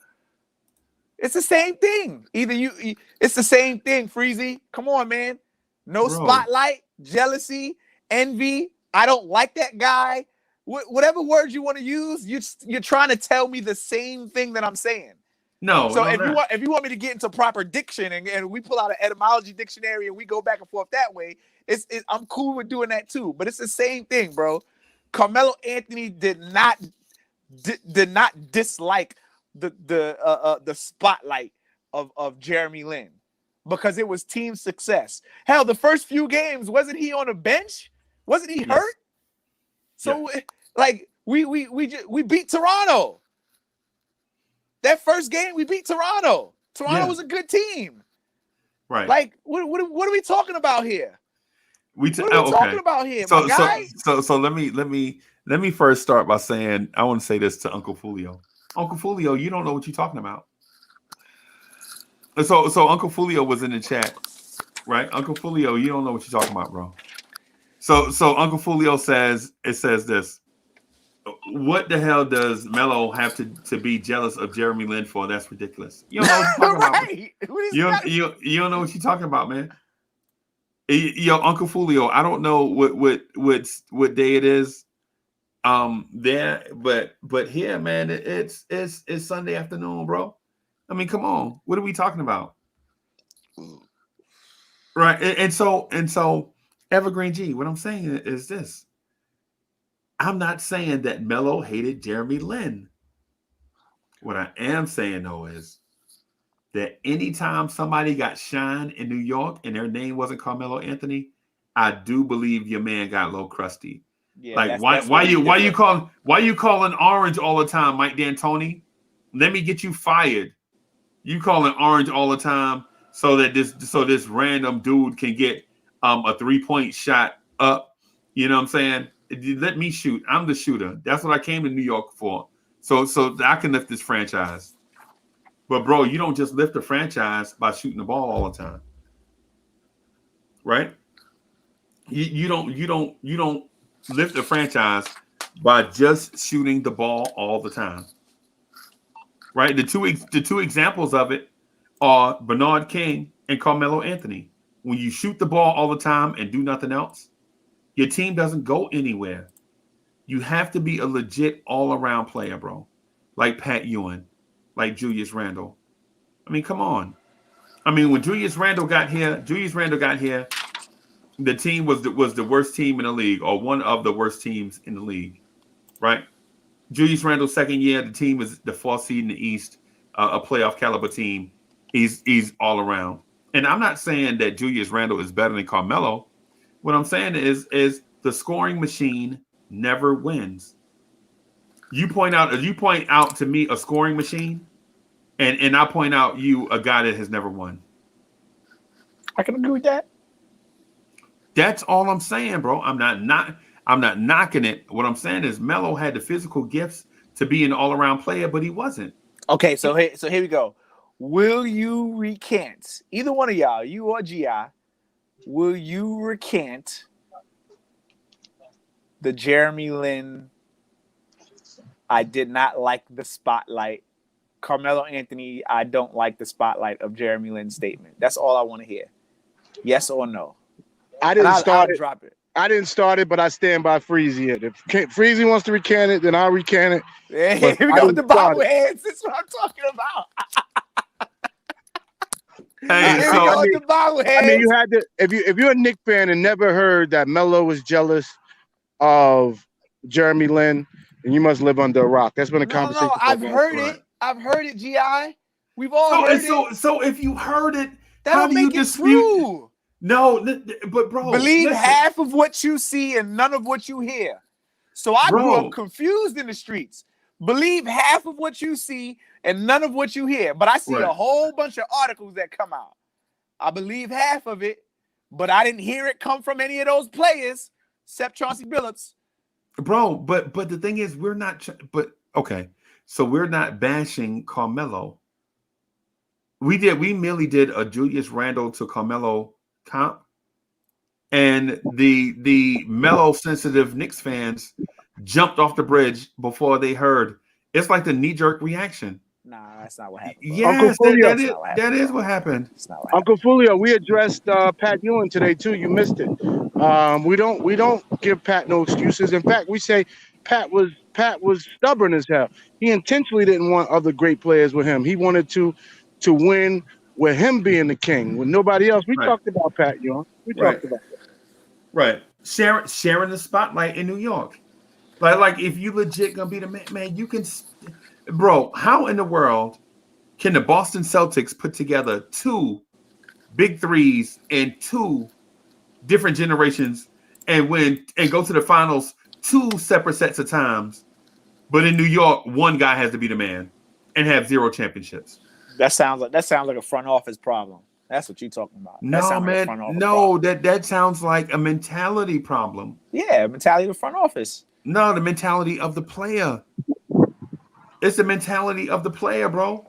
Because LeBron had already started working with guys on salary and getting players together. Melo's like, no, I need you to trade for me. I need you to have my bird rights. I need that extra 20% salary in my contract. So that's the mentality of the player, not front office. Right. Only thing front office could have did was walk away from Melo, and they couldn't afford to do it because the fans was killing them.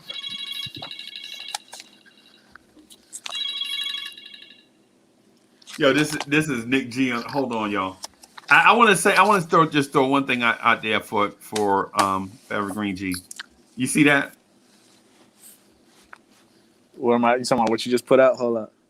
Hey, Freezy, tell these cats about how good of a scoring machine Adrian Dantley was in the 80s, but his team never won anything. Same thing with Melo. Boom.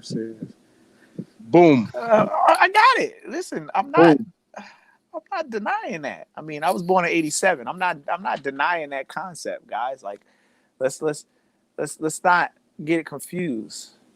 All I'm denying is the validity of saying that Carmelo Anthony hated on anybody. That's it. Was he selfish? Sure. Did he not pass the ball? Absolutely. I agree with all of that stuff. Right? We here with that. I understand what we all saying. But let's not get it confused like another grown man was hating on a new point guard. A brand new point guard. I'm not doing that. I'm not going to let y'all do that. I'm not going to let y'all do that. Especially when that point guard was like, I don't know where this is coming from. When other players on that team are saying, I don't know where this is coming from. And the only one player that came out publicly and said anything just so happened to be a player who got former history with him, who is now a ESPN commentator on a network that statistically talks bad about the New York Knicks organization. And now that there's going to be a little bit of ruffled feathers being brought forth, now is my time to shine. Come on, man. I'm not gonna let y'all do that. I'm not gonna let y'all do that. So we either gonna be completely honest about considering the sources, or we're not. Either be completely honest about the sources, or we're not. This is why I am very objective when it comes to information, people. I'm very objective. You either get it from the source, get it from the people within the organization, or you don't. Everything else is just people chirping. If I didn't hear it from the horse's mouth, I don't want nothing to do with it. I didn't hear Iman Shumpert say that. I didn't hear Tyson Chandler say that. I didn't hear Steve Novak say that. I didn't hear Jason Kidd say that. I didn't hear J.R. Smith say that. I didn't hear nobody say that but Chauncey Billups, who just so happens to start engaging in his new career on ESPN, and now all of a sudden the negativity comes out about Carmelo Anthony. That's all I'm saying. Bro, but this is not so what G.I. and I were saying is not feeding into the negativity that is historically aimed at Knicks players from the media. That's not what we were trying to do. You know what I'm saying? Because the original statement was, if Carmelo Anthony had one season like Julius Randle is having right now, the Carmelo Anthony narrative would be different. I agree. Right. That's what I'm saying. That's what we agreed to. Right. And all of a sudden, the roller coaster got off the rails. Right. We got off the rails. We're dissing Carmelo about certain stuff and all kind. That ain't what we trying to do. We trying to preserve our players' legacy, right? We want people to think of Carmelo Anthony highly because he had been he played for the Knicks was 7 seasons. 7 seasons, right? We want to make sure that we think back highly of Carmelo Anthony. This is not a Carmelo Anthony diss. You know what I'm saying? This is an internal discussion about what Carmelo Anthony could have done better, right? And so what happens is, but what happened in this conversation, different individuals took like one bit of the information that was dispensed. And I'm not saying you, I'm saying everybody, all of us did, right? All of it. We took like one bit of information that was dispensed and went in our own direction with it, which then forced everybody else to defend themselves, right? You defended yourself over Carmelo, me defended myself over Carmelo, G.I. defended himself over Carmelo. You know what I'm saying? When it was more of a, we appreciate Melo. We love Melo. We feel like, Melo gave it his all when he was here, but he could have done some things differently. We all agree to that, right? So this is not Melo hate, man. What I'm saying is this: scoring machines never win championships. Agreed. Ever, right? And Carmelo Anthony was a scoring machine. So what I'm saying is maybe Carmelo Anthony could have done some things differently while he was here, like trusted all the veteran point guards that we brought in, like Mike Bibby, like Chauncey Billups, like Jason Kidd, like Baron Davis. You know what I'm saying? You trusted those guys. And the older he got, it seemed like the more dug in and trusting of himself he became. Like when Prigioni was here, when Tony Douglas was here, Torrey Murray was here. For goodness sake, oh my God, when Andrea Bargnani was here, you know what I'm saying? Melo just tried to score the ball more and was less efficient. Oh my goodness, bro. So Evergreen G, this is what my phone is like all day long, bro. Why are these people calling up the show? Why didn't they just call the show? This is all day long, every day. This is not just because I'm on. Okay. This is probably Hoodie Cav telling me that Evergreen G got too much time to talk. Why he talking so much? The Blorange Tears is about Hoodie Cav. You know what I'm saying? So yeah, that's what Andrew College is right. Entertaining. Yes. He's very entertaining. Yeah.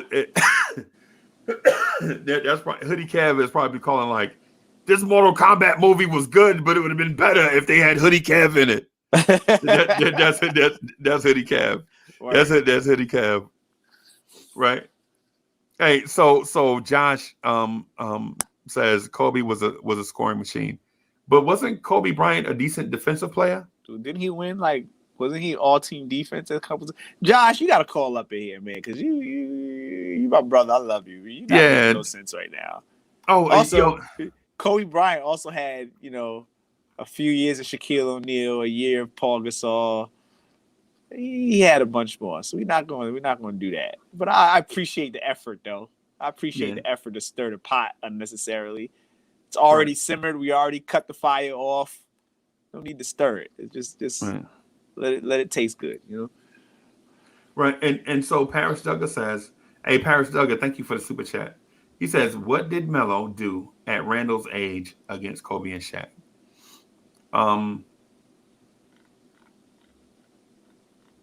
I don't know. Well, didn't Kobe come out and say that the hardest person he's ever had to guard was Carmelo Anthony? Yeah. No, he did say that, right? So is that enough, or is he looking for more? What is that enough? Parrish, is that enough? Is that enough to say? I think Carmelo Anthony at 6'8", 230 was too much for Kobe at 6'6", 210. Yeah, that makes sense. I mean, that makes sense for anybody that was 2 inches shorter and 20 pounds lighter. Right. And so Shaq. Oh, okay. So Shaq was just a scoring machine. Shaq did nothing else. Nope, he didn't do nothing else. Shaquille O'Neal. Yeah. So John says Shaq was a scoring machine. So Shaquille O'Neal did nothing else. No, he didn't do nothing else. The dude averaged 37 points and 17 rebounds in the finals. Shaq's finals numbers are the most impressive of any player to ever play the game. If Shaquille O'Neal made the NBA finals you can best believe Shaquille O'Neal was gonna dominate, right? Dominate. You know, Josh is real good. He's good at stirring the pot too. I like He's him. he's a Though. habitual He's a pot habitual stirrer. pot stirrer. Yeah, he's a habitual pot stirrer. Oh right? man. Right. And so the thing I wanted to mention to Knicks fans and reiterate is we're not bashing Melo. This is crazy.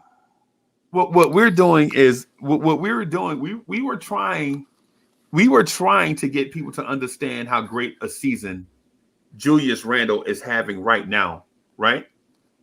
And so G.I. said, if Carmelo Anthony had a season like Julius Randle is having right now, his legacy would be different.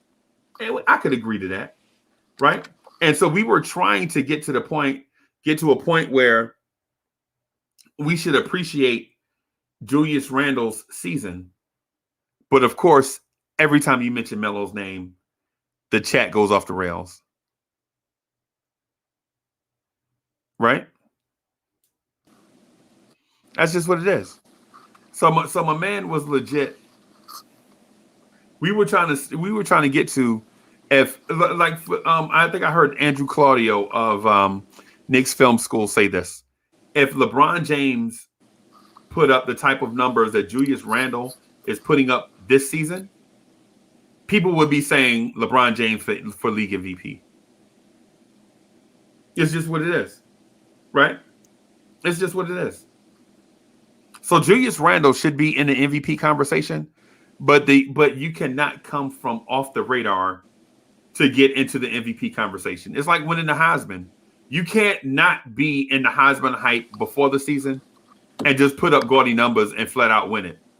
You just can't do it because we saw dudes come from off the radar and in the Heisman hype and put up better numbers than the Heisman trophy winner and not win the award. Like, and I'll give you an example of a person that did that. So Evergreen G, do you remember Randy Moss at Marshall? I do not. I'm not a football guy. Okay. So Randy Moss at Marshall, right? His quarterback was a dude named Chad Pennington or somebody you never heard of or whatever. Yeah, Chad Pennington from the Jets, right? He was a Jet player, right? Yeah, I remember him. So Randy Moss came from off the radar and scored like 18 touchdowns for Marshall. It was Marshall's first year in Division I football, right? Randy Moss's season was so impressive that he burst onto the Heisman hype in like week 4. But by that time, it was too late for Randy Moss to win the Heisman. And it's the same thing with Julius Randle this year. Julius Randle's season is so good that he should be in the MVP conversation because he legit has done more with less than the MVP frontrunner Jokic, who was already on a playoff team and had another budding star playing with him in Jamal Murray and Michael Porter Jr. Right? If Julius Randle had Michael Porter Jr. and Jamal Murray on his team, putting up the same numbers, the Knicks may be the number 1 seed in the East.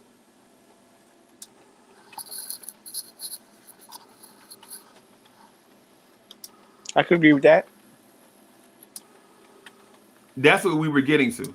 Like this conversation is not a let's disparage Carmelo Anthony. This is a Julius Randle deserves more love than he has been getting conversation. That's what G.I. and I were trying to get to. And we drew a comparison to somebody familiar in Knicks history, and the conversation just got off the rails. I even got accused of being a pot stirrer. Imagine that. Me. Yeah. I mean, you stir pots, but I don't think it's habitually. You're not a habitual pot stirrer. You know what I mean? What you do a lot is, all right. So when you cooking spaghetti sauce, right? When you warming up the spaghetti sauce, right? You ever leave some spaghetti sauce on a stove? You know what I mean? Everybody cook, and you're like, I'll clean up the kitchen tomorrow morning, right? And you go back to the stove tomorrow morning, and the sauce is cold, right? You can't stir it right then and there and eat it. It's gonna be a little thick, right? So what do? You cut the fire on. That's what you do. You cut the fire on a lot, unnecessarily. You know you're not trying to eat right now, but you just want to warm up this sauce for absolutely no reason. That's what you do. You don't stir it. You just warm up the fire for a little bit, and then what happens? The sauce at the end, because you're not stirring it, it gets all bubbly and it starts to burn and stick to the pot, right? Now everybody's mad because you got little burnt flakes in the sauce when they want to eat the leftover. That's what you do, right? But you don't stir the pot all the time. You just unnecessarily turn the pot on. What? That's Me? what you do. Yeah, you. That's what you do. No, man. No. What I like to do, and LT will speak to this too. What I like, a good Sunday to you, bro. No doubt. Happy Sunday to you too, Unc. Yeah. So what I like to do, and this is what I do habitually, and I take pride in it. I like to talk about topics on a deeper level, like not just talk about, like we could legit get on here and talk about. Oh geez, I'm just gonna be quiet now, man, because the star is here. Oh boy, the star of the show is here, everybody. Oh my God. Hello everyone. This Sunday afternoons, everyone. Those stupid glasses. Listen. One, Uncle Freezy. How you answer the phone for Nick G and you don't answer the phone for me? Hey man, I just realized that Nick G had some stuff going on, and I understand that when it comes to stardom, I should prioritize. Nick G is not a star, you know what I'm saying? So I probably should have cut Nick G off and answered the phone for you. But I figured you probably need more time to talk. 2, Mortal Kombat was a good movie. I thoroughly enjoyed it. I feel like my Akana is here on Blorange Tears.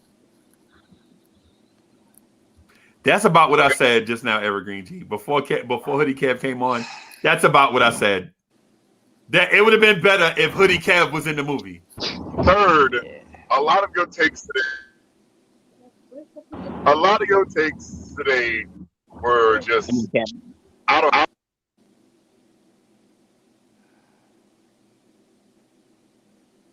We can't hear you. Yeah, he.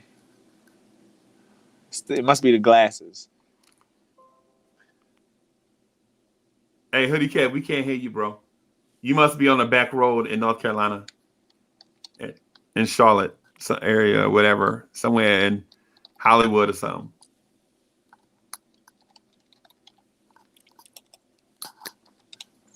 Hey, can you back out and come back in?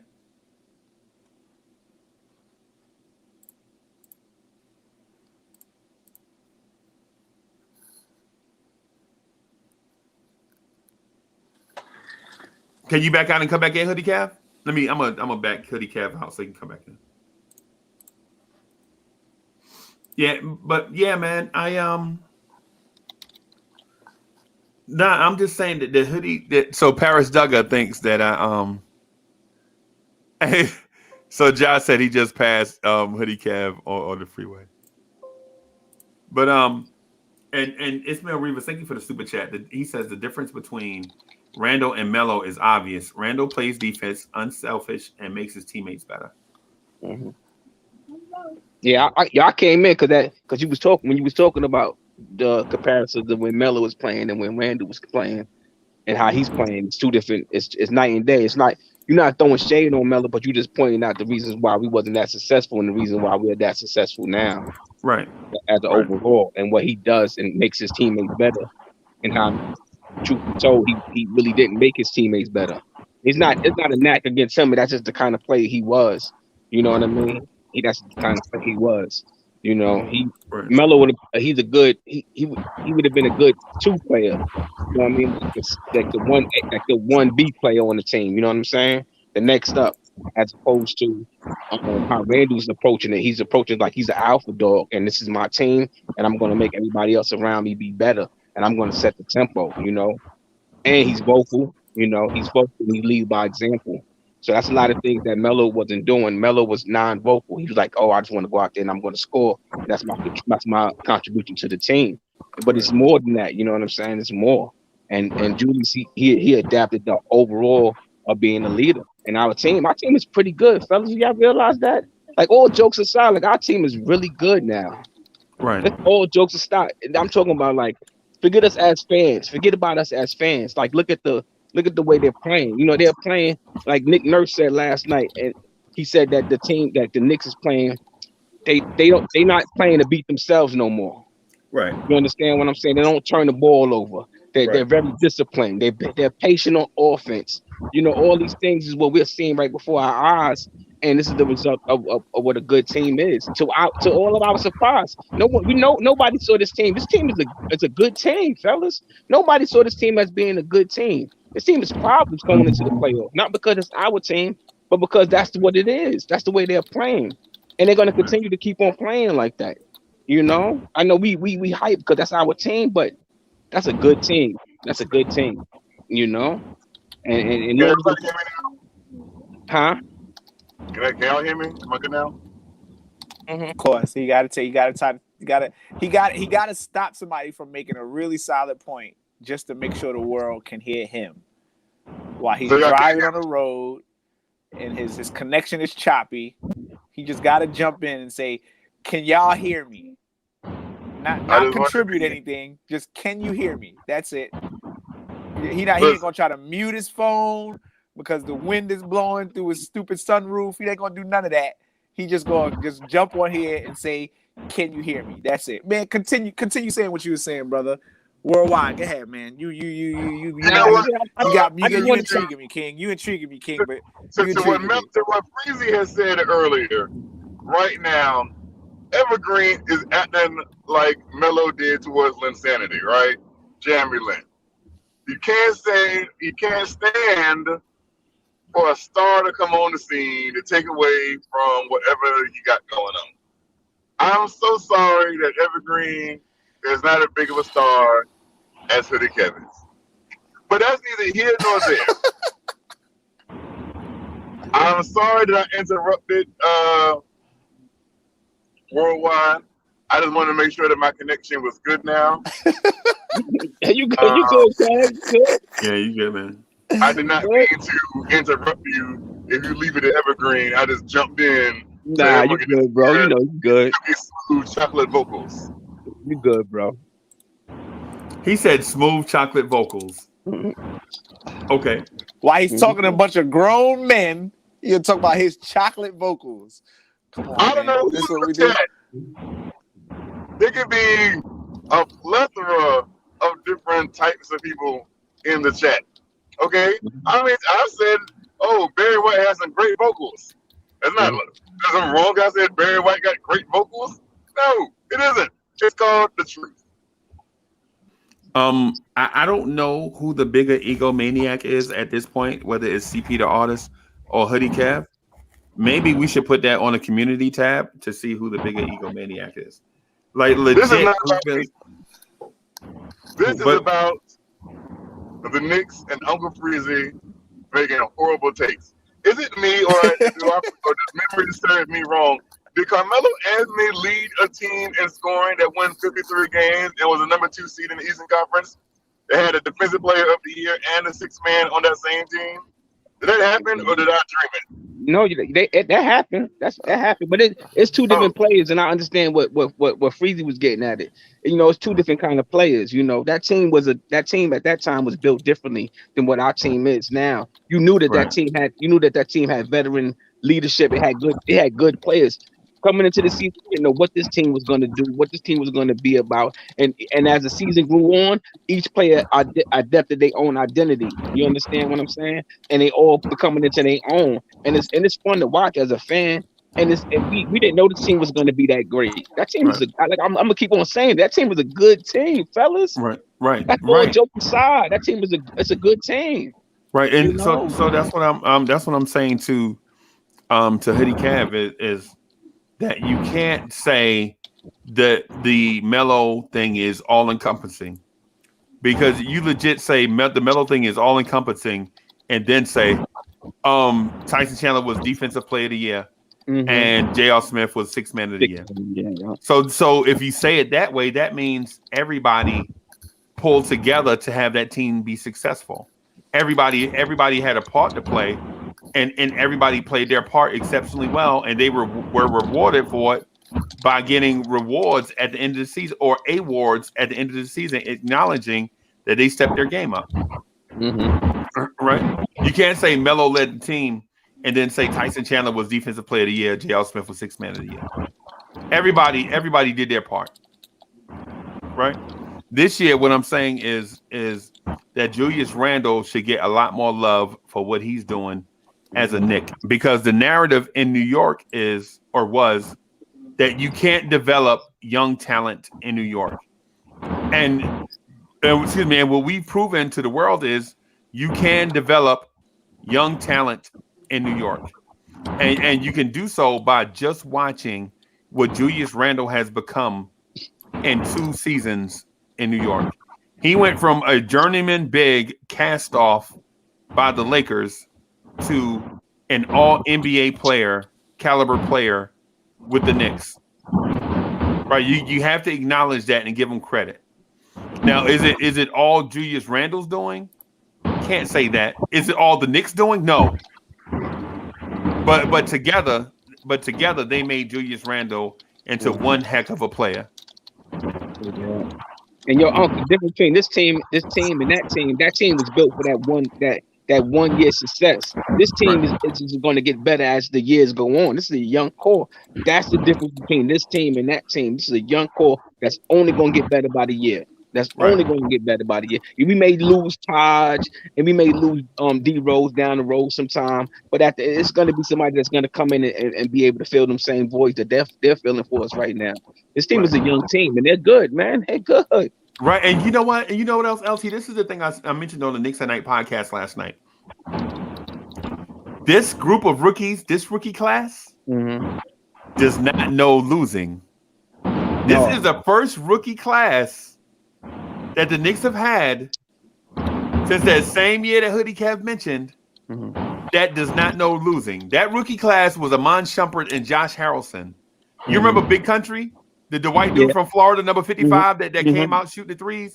People was like, big men don't shoot threes. Why he shooting 3-pointers? Right? Josh Harrelson, number 55. It was like, man, he knocking down that corner three. All he do is look for the corner three. That dude was physical on defense and knocked down the corner three on offense. Imagine if he was playing today. Right? But in between the Josh Harrelson pick and the Obi Toppin pick, every rookie in between that time, all they've known is losing. That's all they knew, is losing. And there were some bright spots in between that time. Like Porzingis had some bright spots, some stretches, you know what I'm saying, and all of that. But Emmanuel Quickley and Obi Toppin is the first rookie class since then not to know losing. They don't have a losing record as a professional NBA player. And that's something heavy to think about, bro.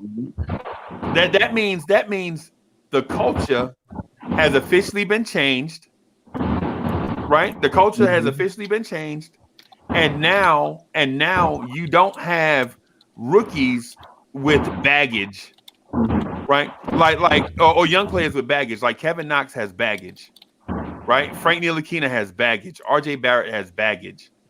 You know what I'm saying? Mitchell Robinson has baggage. Because they were thrown into bad situations. Like they were legit thrown to the wolves in a losing culture. And so they were forced to be something that they weren't. And they couldn't thrive in it, right? But now Emmanuel Quickley and Obi Toppin have been thrown into supporting roles in a winning culture. Yeah. Big deal. You know what I'm saying? They're like they legit say, no, Quickley, you don't have to be our savior. We don't need another hero. What we need for you to do is just come out here and play a role and get better day after day. They took that kid Knox and threw him to the wolves. They're like, yo, we need for you to be our savior because last year's draft pick was a bust. Yeah. Right? You know what I'm saying? They legit took Kevin Knox and said, hey, we need you to be a savior because last year's 2 picks, Frank Ntilikina and Damian Dotson, are not NBA players. Right? And it was not fair to Kevin Knox. Right? But it is what it is. Right? So now we're rehabbing them. We're rehabbing Frank. We're rehabbing Knox. We're rehabbing Mitch. You know what I'm saying? And we're adding them to the young core. And going forward, this team with this winning culture is going to be something special, bro. Yeah. I said this is a good team moving forward. This team is, yo, listen, every G, Hoodie Kev, I would have never thought that this season would be the way it is, man. I'm just in awe. Every day, I'm like, I just can't wait for the next game to come on. I'm fiending for them. It's like the Knicks fix. I need to get them fixed from the Knicks. It's unbelievable. It's like, man, yo, Freeze. I don't know where the season gonna go or how it's gonna end, but I just know that this has been a magical ride for us, and it's been fun for moving forward because we know what the future holds. For the first time in a long time, we know what our future holds. We know how the next season is gonna be, and the season after that, and the season after that. You know what I mean? There is no going down for this particular team right here. Right. You know. You just keep adding pieces and keep adding on to what they got going on, and every piece that you're gonna add is gonna be a contributor, or they're not gonna be.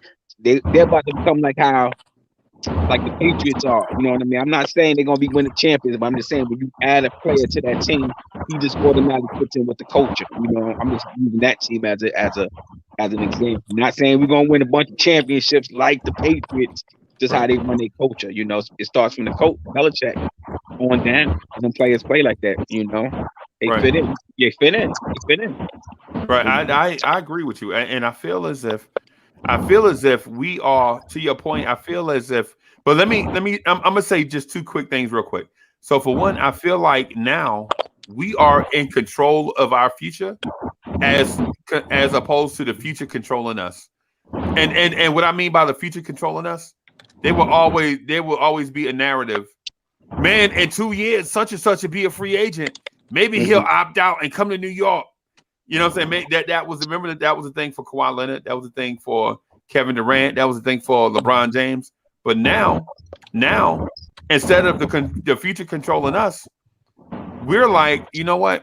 All we really have to do is add decent role players to this team. And we can continue on building towards the future. Yeah. There's people on certain shows and or platforms who still think Kawhi Leonard coming here. Kawhi Leonard gonna opt out, come here next year. Yeah, there may be, but we're in a situation right now though, and I wanted to say this and then address what Paris Duggar said. But we are controlling our own future and our own destiny now by just playing together. Like what Reggie Bullock said, we have a big 15. And when he said it, it sounded like the goofiest thing. No, he said a big 5, and then Julius Randle said a big 15. But what they said at the time, it looked so goofy when they said it. It's like, why y'all saying that?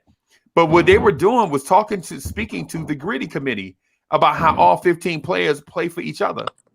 You know what I'm saying? Like Knox is not catching the ball, going to the top of the key and trying to run the pick and roll, trying to get his own offense. What he's doing is looking to play off others. Like when others get the ball and break down the defense, Knox will go to the spot where he knows the passer can find him and he can knock down something that he's good at. The corner 3. Yeah. You know what I'm saying? But to what Paris Duggar said, y'all are underplaying the coaching program the Knicks have now. No, I'm not underplaying that. I'm not understating that, Paris Duggar. Well, what I'm saying is all of these things go hand in hand. The front office making shrewd moves, the coaching staff developing players, the players playing for each other and staying healthy, us learning how to win close games late. All of that stuff goes hand in hand is what I'm getting at. It's a formula that you have to build from the top down and then back from the bottom back up to the top. You know what I'm saying? It reciprocates. Is what I'm getting at. And to piggyback off of what you were saying too, the Knicks right now moving forward, we control the narrative of what it's no longer us chasing the free agents and chasing the big names. It's we control that. Now it's like if you want to be a part of what we're doing, you see where we're headed, them prices go down too. You know what I'm saying? Them prices go down because that's just when cats want to come here and play. So they're not going to be expected. Oh, I'm going to get the max. You know that, and all of a sudden this team doesn't look so bad to a Kawhi Leonard. You understand what I'm saying? You want to come here, you come. If you don't, you don't. But you see what we got going on. There's no more of us sitting down and trying to shuck and jive no more. Now we got something in front of us that we can present now. No, we got that porterhouse. You understand what I'm saying? Right. We control and now we don't have to try to overpay random cats like Fred VanVleet. Like Fred VanVleet, please take our $25 million a year to come play point guard for us. We won't have to do that no more. Our point guard name, look at what we did with Elfrid Payton. Yeah. Now we don't have to overpay cats no more. But like Minnesota, please take all these draft picks and young players for Karl Anthony Towns. We don't have to do that. Look at what we did with Nerlens Noel and Taj Gibson. Can I sit here and say that is wrong and that is feeding into? Here's the thing: are the Knicks a good team? Yeah. Yes. Mm-hmm. Would the Knicks be a better team if they had Fred VanVleet? Yes. Mm-hmm. So why would you say I'd rather stick with mediocre than get better? Just because better is okay, does not mean you shouldn't want to get better. Boo! He whack. Boo! This point is whack. That's not it though, Kev. It's more or less you want to get better, but you control the narrative. So, what Freezy is saying is it's not going to cost us $25 million to get VanVleet to come play for the Knicks anymore. You see what I'm saying? Now you can see he's telling you what. All right, we paying $5 million. And look at our team is at. And so the thing is this team is winning. First of all, Fred VanVleet is in Toronto, and they gave him the bag, and he has a worse record. What are we talking about? Thank you. What are we talking about? And secondly, chemistry, team chemistry. People go. Let me. First of all, let me shout out my people in the military because they understand where I'm coming from with this. You don't have to have the best individuals on the planet in order to achieve your goals. But if you have a unit that buys into a common goal, they achieve stuff. That's what the Knicks are doing, bro. Like legit. When I remember being in a unit with a whole bunch of dudes that was ate up. Like my high school athletic program looked more athletic than the dudes that were in my unit, right? But we were trained on certain things and we bought into stuff, right? And that unit was squared away, right? We were legit. We looked ate up, but we were squared away. Our unit had pimple-faced kids with braces. Our unit had big dudes that were goofy that couldn't walk and chew bubble gum at the same time. But if you gave them a goal, we accomplished it and we did it well, right? And that's what this Knicks unit looked like. There were no Chris Pauls. There were no Karl Anthony Towns. You know what I'm saying? There are no Devin Bookers. You know what I'm saying? We don't have a Brandon Ingram. But what we do have is a bunch of dudes that buy into a specific program. They buy into it and they're successful. They have chemistry, right? They do all the little things, right? But let me point out the dudes that look like. What is Karl Anthony Towns doing right now? Karl Anthony Towns is on one of the worst teams in the league, and they constantly get the number one pick. What's Zion Williamson doing right now? Zion is a monster, bro. But what's his team record? What about John Morant? John Morant looks like a weapon, bro. But what's his team's record? What about Russell Westbrook and Bradley Beal? How does that backcourt not win a championship? Two potential Hall of Famers in the same backcourt, right? But Julius Randle has R.J. Barrett, Reggie Bullock, and Alec Burks. Derrick Rose and Elfrid Payton, and they won 9 in a row and now 7 games over 500. What Freezy is trying to do is trying to trying to fake the funk, as we say, because he's bringing up good players on bad teams. But he ain't saying that But about who good fault is players on that? good They teams. always say who fault He is didn't, that he because didn't, you he see didn't some say, players. You see he some didn't say players. what is Kev, Giannis doing. He didn't say what is Jokic doing. What is Devin Booker doing? No, what I brought up was one-man shows. What I brought up was Yeah. a one-man show. You brought up Giannis. Does Giannis not have Chris Middleton and Drew Holiday? What about LeBron James? Does LeBron James not have Anthony Davis? No. What about Spider Mitchell? Does Spider Mitchell not have Rudy Gobert? If you was talking about one-man shows, you wouldn't have brought up Bradley Beal and Russell Westbrook. If you was talking about one-man show, you wouldn't have brought up the Washington Wizards. Okay. Duly noted. Yeah. And by the way, that team is coming. You don't want to be the Brooklyn Nets facing them in the first round. You don't want to be Philly facing them in the first round. So Kev, what about what I brought up? What about what I brought up, John Morant? John Morant has help. John Morant's team is in the playoffs. John Morant's team has a record that's almost comparable to ours. So what are you saying about that? You act like John Morant's at the bottom of the Western Conference. Like John Morant's not fighting for a playoff spot too. Oh, okay. All right. So I don't know what you got with that. What was that? And Memphis has the youngest roster in the NBA, and they still a playoff team in the Western Conference. So your point is you bringing up bad points. No, not my point. Not my point. Your point. Not my point. Your point. What was your point? What was your point? The point that I'm making is, if you want something greater than good, sometimes you have to pay for that. You can only bargain hunt so often before you have to get talent if you want to reach that next level.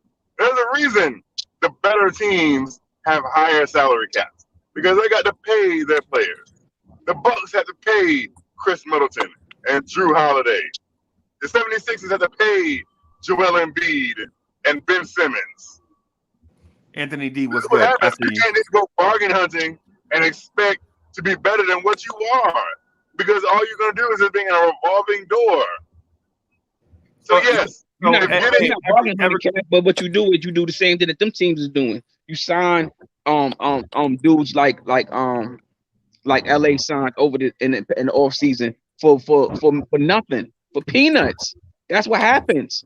You sign your players, you know who getting the big money, and everybody else who want to come along, like what Freezy was saying, sign for the peanuts. So you'll be able to get a Dennis Schroeder for $5 million because if he want to be a part of your team, he wants to be a part of your team. Dennis Schroeder just turned down $20 million. Well, hey, he's on the team right now. Dennis Schroeder just turned down $20 million on a team that just won the NBA championship last year, but he's going to sign with the Knicks for $5 million. I didn't say he was going to sign with the Knicks. I didn't say that. But you said, no, I didn't say that. I didn't say that. Don't do that. I didn't say that. I didn't say that. So Kev is like, I didn't say that.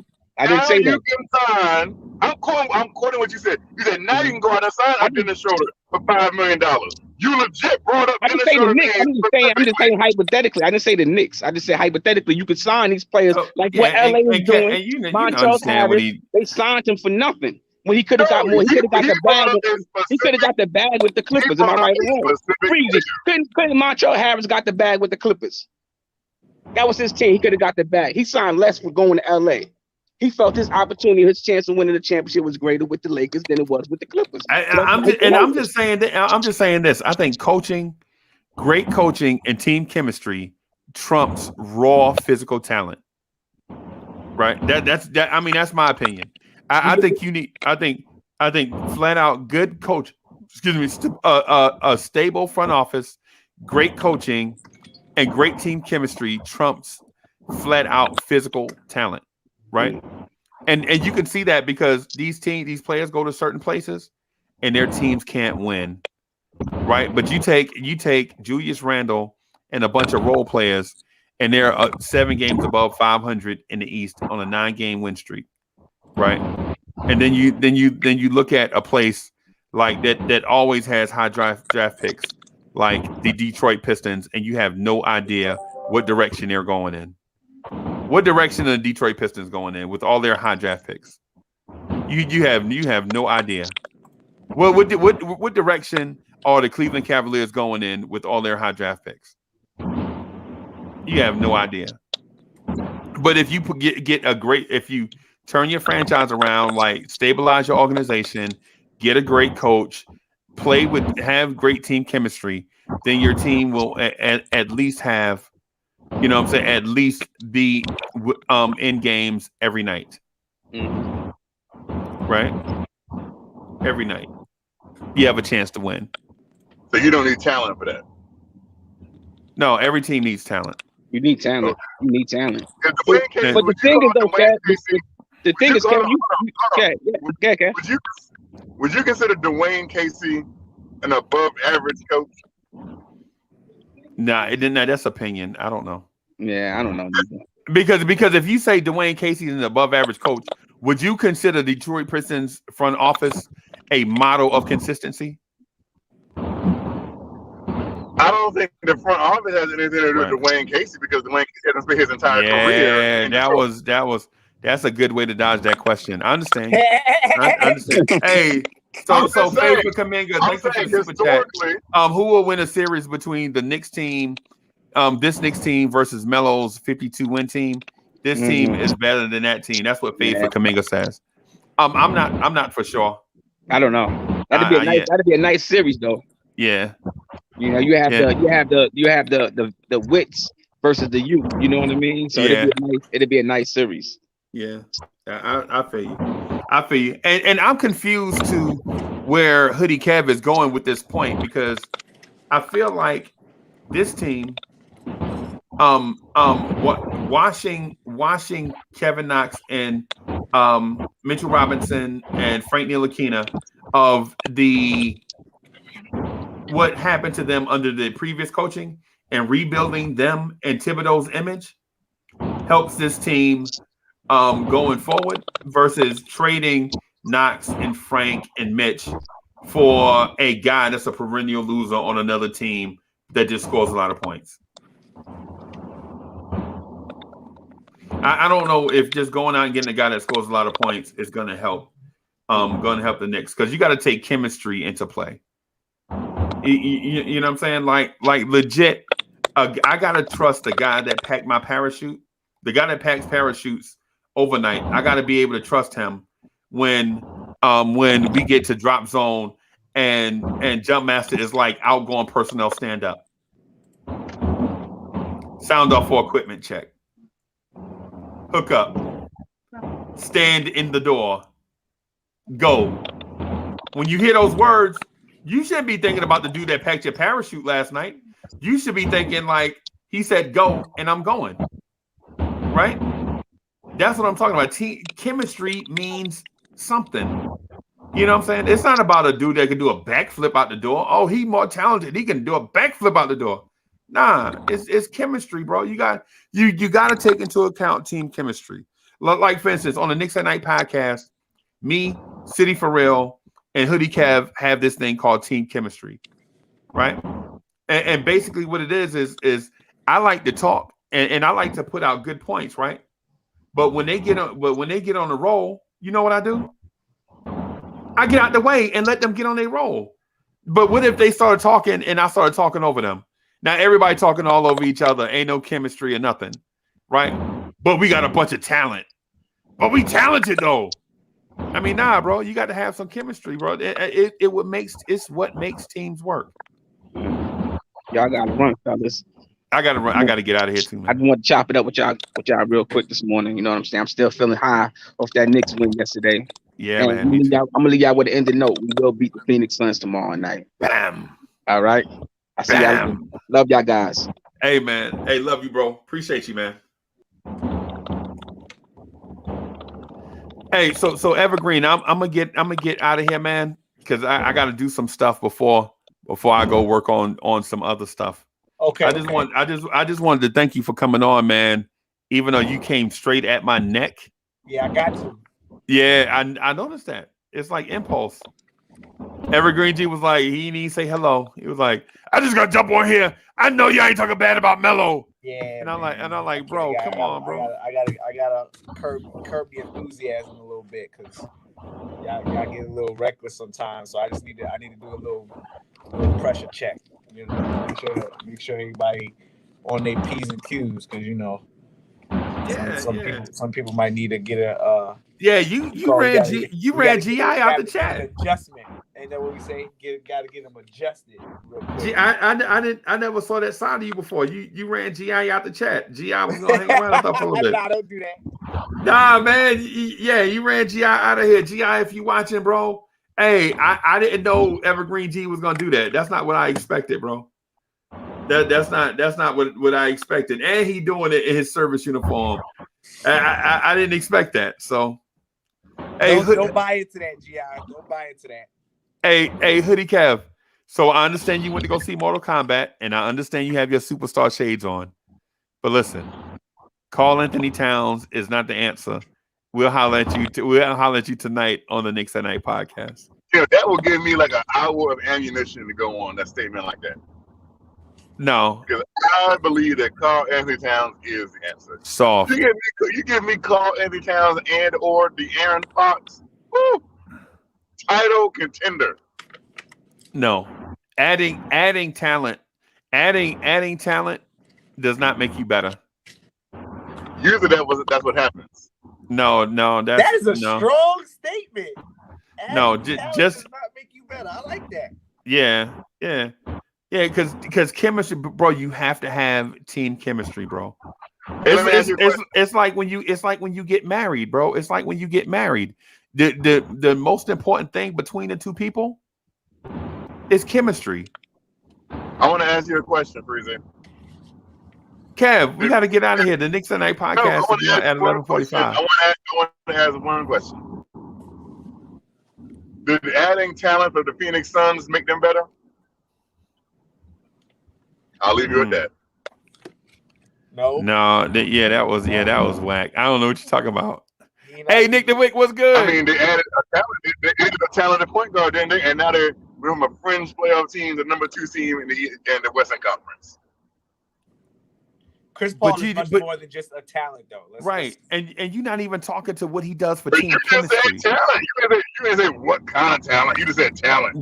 This is why I said what I said before is that your counters and your takes to anything are just entertaining at best. Dude, there was no substance behind that dumb question you just asked. Uncle Freezy said if you add talent, Paul, if you add talent, he ain't say Hall of Fame talent. He ain't say bench talent. He said a broad statement. If you add talent, that does not make you better. I said the Phoenix Suns added talent, and they went from a fringe playoff team to the number 2 seed in the Western Conference.